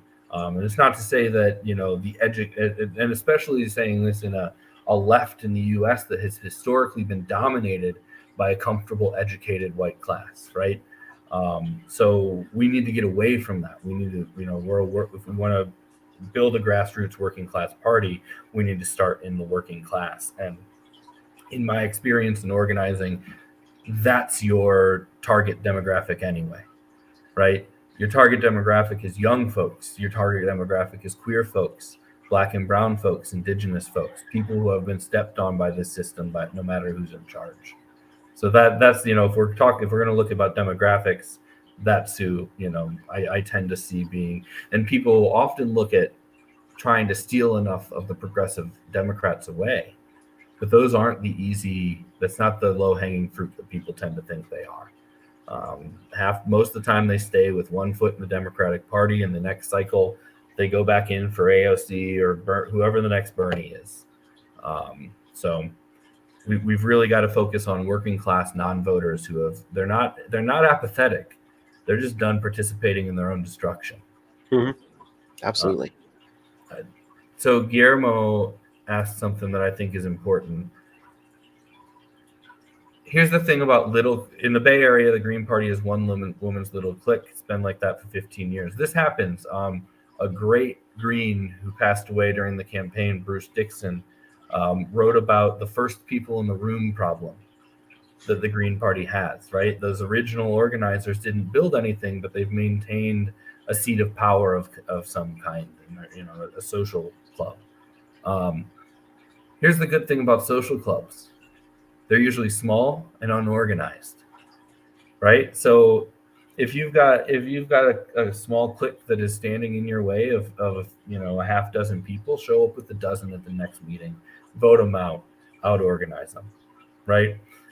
That is a solution to these type of problems is to get to. And I will say, in the Green Socialist Organizing Project, on our call Sunday, we had at least one person from the Bay Area and one person from Oakland across the Bay from San Francisco. So, right, even inside GSOP, we've got people from that area who are on the same, kind of wavelength as we are on this stuff. Agreed. It's always out organizing, right? Making sure that you're working with the community and bringing people in so that the community is actually represented. Because the Green Party is grassroots and decentralized and democratic and all these things, that's always the best way to do it, to handle things democratically, to bring people in and get folks elected and change the things that you don't like. The other thing I'll say too is, sometimes in these situations, people can kind of stonewall you. Do the work anyway, right? Have an attitude of the train's moving, you can get out of the way or get on. Yep. Right. So when someone jumps in so when you bring 12 people and they still manage to use, technicalities to block approving it, just start doing it. Right. Just start going. So.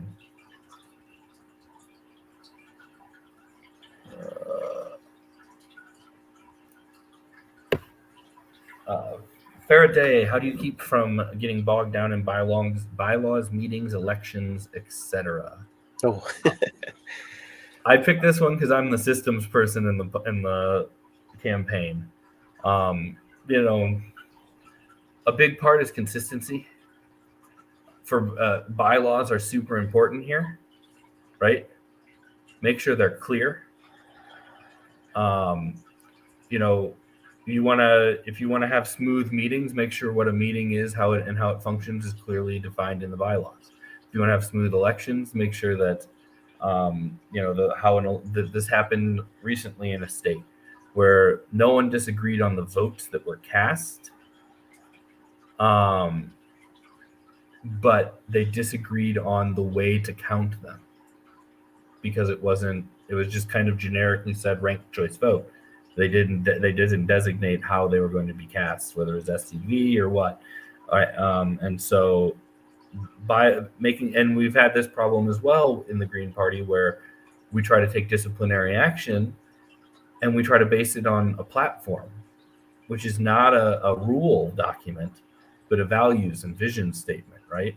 So if we want to be able to stand up against oppressive behaviors and actions in our party, we need to have anti-oppression bylaws in place that lay out a democratic and fair process for dealing with these kind of issues.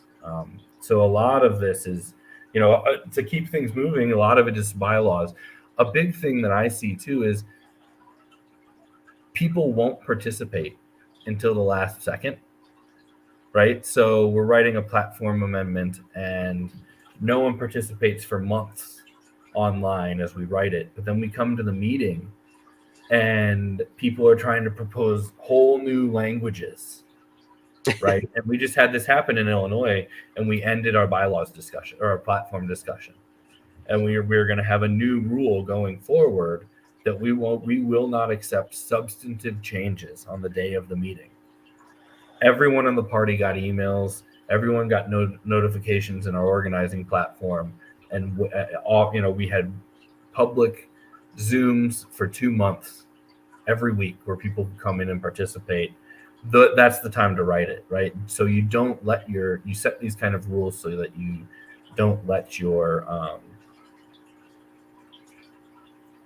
meetings get bogged down in this kind of off the cuff stuff. This came very in handy for Illinois. During the 2020 presidential election, there was some disruption at other states' meetings from people who couldn't get 100 signatures but wanted to be presidential candidates. And so Illinois, before our meeting ever happened, our coordinating committee discussed at length and democratically voted how to handle it. So when people came and disrupted, there was no debate. We knew exactly how it was going to be handled, and we handled it. So the best way to keep getting bogged down is to be well planned and organized. Yeah.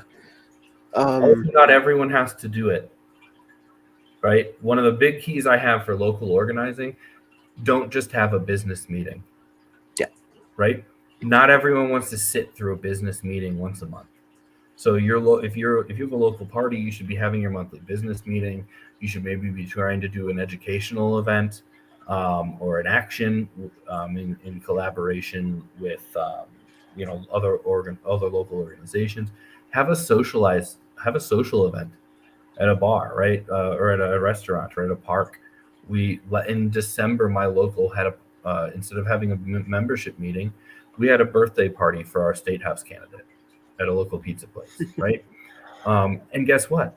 People who've never come to a local meeting came, and now they're organizing with us, right? They were never going to come to that boring membership meeting, that boring business meeting, but they showed up to a social event, and now they're doing work at their local level, right? And they'll probably never show up to a membership meeting. It's just not their thing. Same thing with bylaws. Not everybody wants to read them, right? Wants to write them.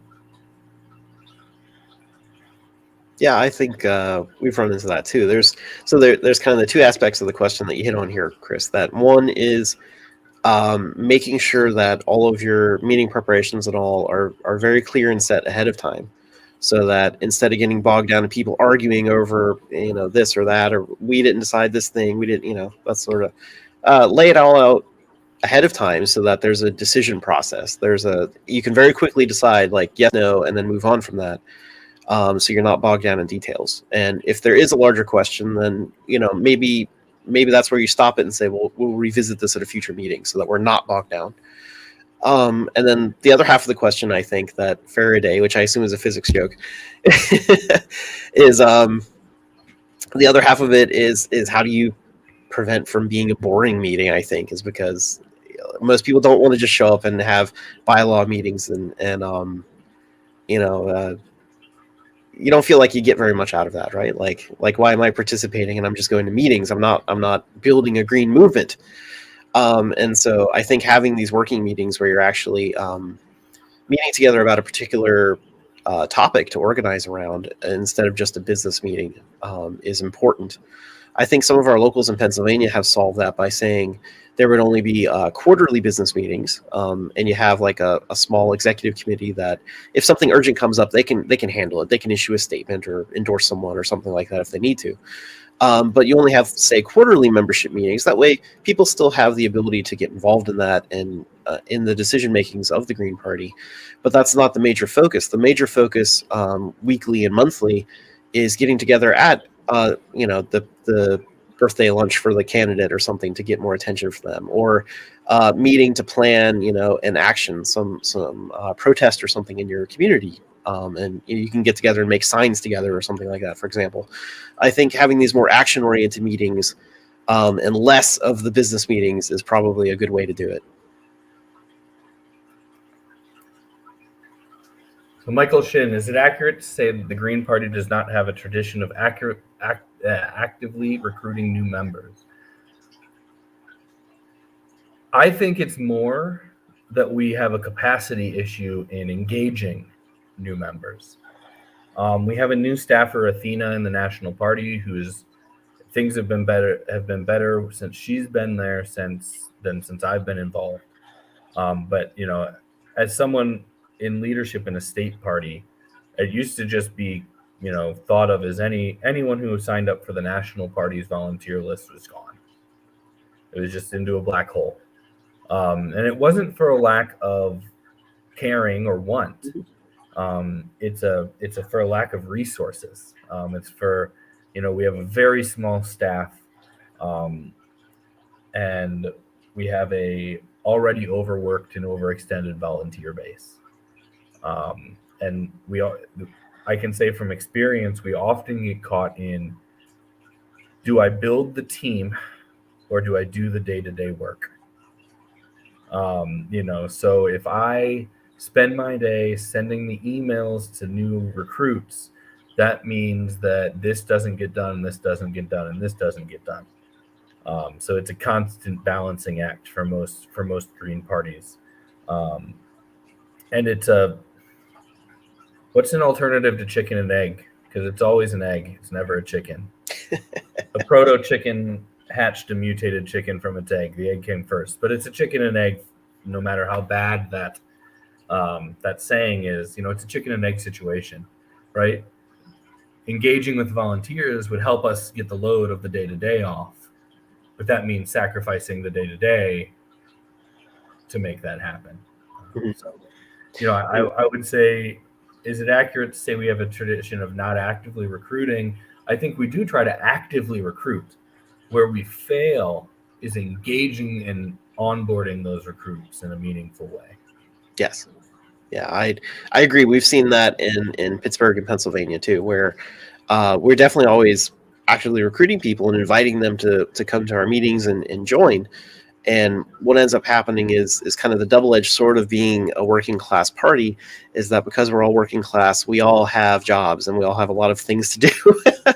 And so things unfortunately kind of fall off the radar sometimes, not because anyone doesn't care, but just because we all have a lot of things going on in our personal lives. We're trying to balance it and we're trying to build the party together.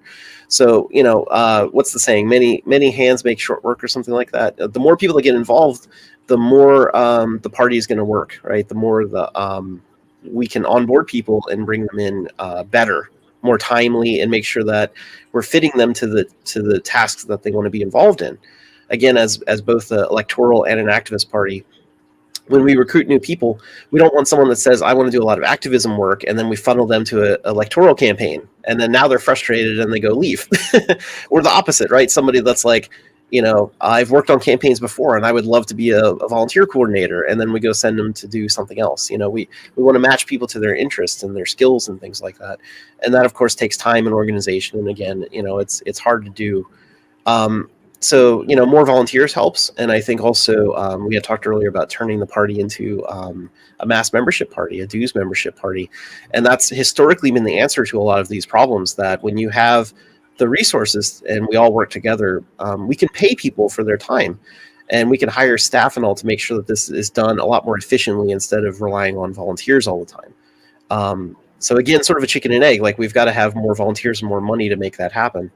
But then how do you get more volunteers and money when you have limited time, right? So, but we're working on it, and we do actively recruit, and, we appreciate anyone who is helping us toward those goals, right? Yeah, Garret hit on the one thing that I tell state parties constantly.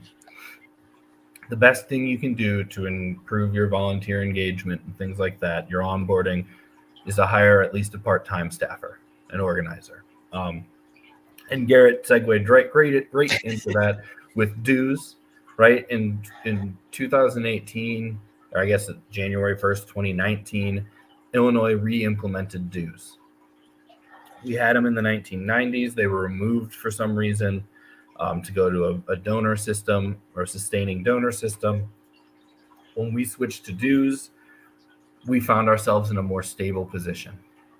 When we were in that sustaining donor system, we really relied on a very small number of comfortable, benevolent members, right? When the budget was in trouble, one of them would drop $1,000 into the account.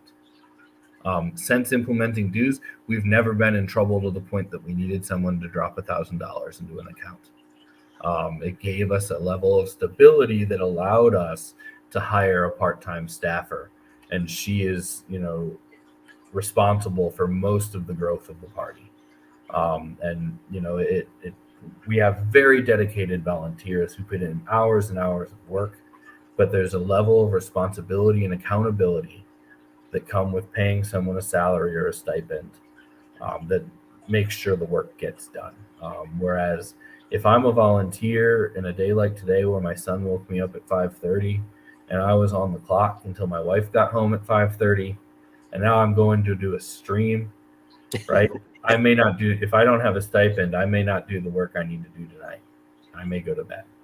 But if I've got a stipend and I know it's my job to get that this has to happen for tomorrow, it'll get on the plate and get finished before I shut down. I want to take one more just because it's super relevant to what I was reading in the media committee.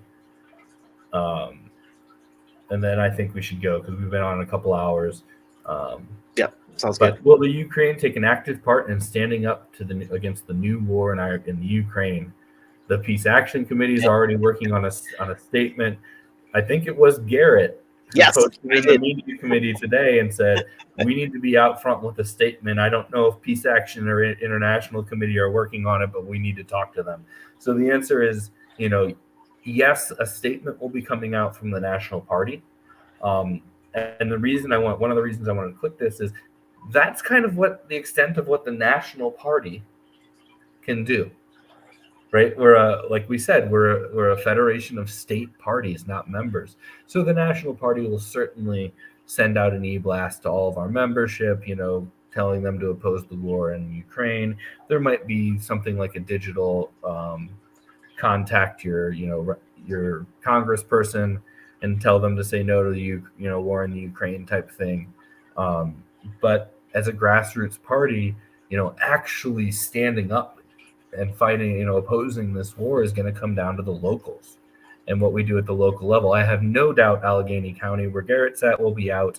And when I'm sitting, is it there still? Yep, on my phone is a message from my state house candidate saying it's going to be 38 on Sunday, which for us is going to be nice. And he said no to war on Ukraine rally. So we're already talking about it. And I think that's a common thing happening throughout the party. We have a lot of things we disagree on in this party, and war is one of the few issues that doesn't have a whole lot of disagreement. We're almost a universe. Can't think of many times when we aren't a universally anti-war party. Yeah, I think what Chris said here, as a national committee member and steering committee member, I was instigating earlier today about like, what are we going to do about this? Trying to get folks to kind of talk about the issue and brainstorm how we can coordinate and work on it. So like Chris said, the immediate thing the National Party could do is, of course, issue a statement in line with our platform, which is already opposed to imperialism and war and things. But on top of that, in keeping with grassroots democracy and decentralization, all of our organizing comes bottom up. And so when locals and states start getting involved in things, they can notify their state party, and the state party can notify our national party that, like, hey, we're planning this rally, we're planning this action, we're planning this event.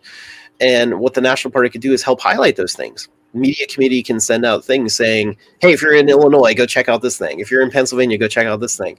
That we have 15 state parties have agreed to have a rally this Saturday. Will you organize your local to join them? I think that's kind of the role the National Party plays here, to help that communication line and organization. But it's easier in the state. Yeah. The Peace Action Committee is a member of the United Anti-War Coalition of UNAC. Yeah. So, when things like this happen and you see UNAC's, calls for a march on Washington to oppose war in the Ukraine, the Green Party of the United States, the Illinois Green Party, lots of Green parties are part of that coalition, and then are trying to turn people out, as part of a broader movement, not just the Green Party. Yeah, right. So in something like this, an issue like Ukraine, you may not see, and oftentimes you shouldn't see, and this has been a problem on the left, people running up to the front with their banners to make sure people know that the Green Party did this.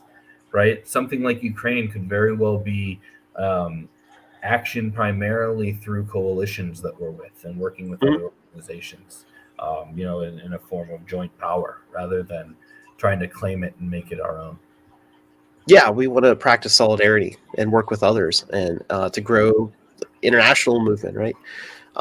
Right. The National Peace Action Committee is part of coalitions.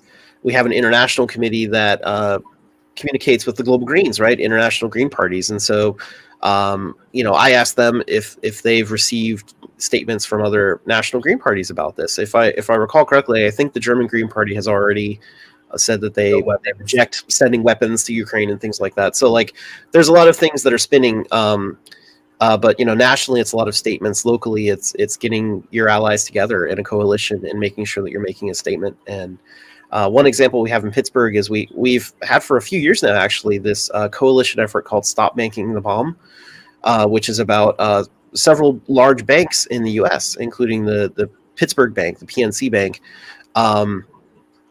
They provide the loans and all to all of the weapons contractors that are involved in making nuclear weapons. And so we're asking for them to divest from nuclear weapons. And that's been an ongoing movement that has really put a lot of pressure on them. And they have been divesting a little bit, not completely yet, but I can see where that sort of action is going to turn into, anti-war action in the Ukraine, right? And we're already connected to those coalition or to other organizations through that coalition. So I'm sure that something is going to come out of that. And it kind of underscores the importance of when you build your local party, make those connections and build your coalition, talk to your community members and other organizations. And when you build those connections, it's really easy to start mobilizing. Of course, it takes effort to get there, but the more we work at it, the better we'll get at it. So, well, thank you everybody for coming. Like we said at the beginning, this is going to be a recurring series. We'll be back for another Green Party 101 in April, probably. We will likely be kind of flipping formats. These first three, we're going to do live streams, which are a little, by the nature of the technology, a little more one directional. We can take questions and things like that, but it's a little more of a presentation style. I have a feeling for the next cycle, the April, May, June, we will probably go on to Zoom, where we can have more of a conversation. And then going out beyond that, we'll probably kind of be evaluating the pros and cons of both and figuring out how to keep doing these. But these are a recurring series, the fourth Tuesday of every month at 8 p.m. Eastern. Tonight's Green Party 101. Next month on the 22nd of February is Socialism 101. And then the following month on the 22nd of March will be Organizing 101. Today it's me and Garret. I could actually see it being me and Garret for most of these first three. But I would also say expect some change in who's presenting and things like that. So you can go to greensocialist.net, sign up to get involved. You can come to our monthly meetings. You can get involved in our working groups, see our reading lists and things like that we've put together. You can find a ranked choice voting meeting. We've got a list of national ranked choice voting meetings. And then this 101 series in particular, you can find there as well. So thank you very much for coming, everybody. And we'll see you in a month. And hope you all tune in on Saturday for Howie's next podcast. Have a good one. Thanks, everyone. Good night. Thank you.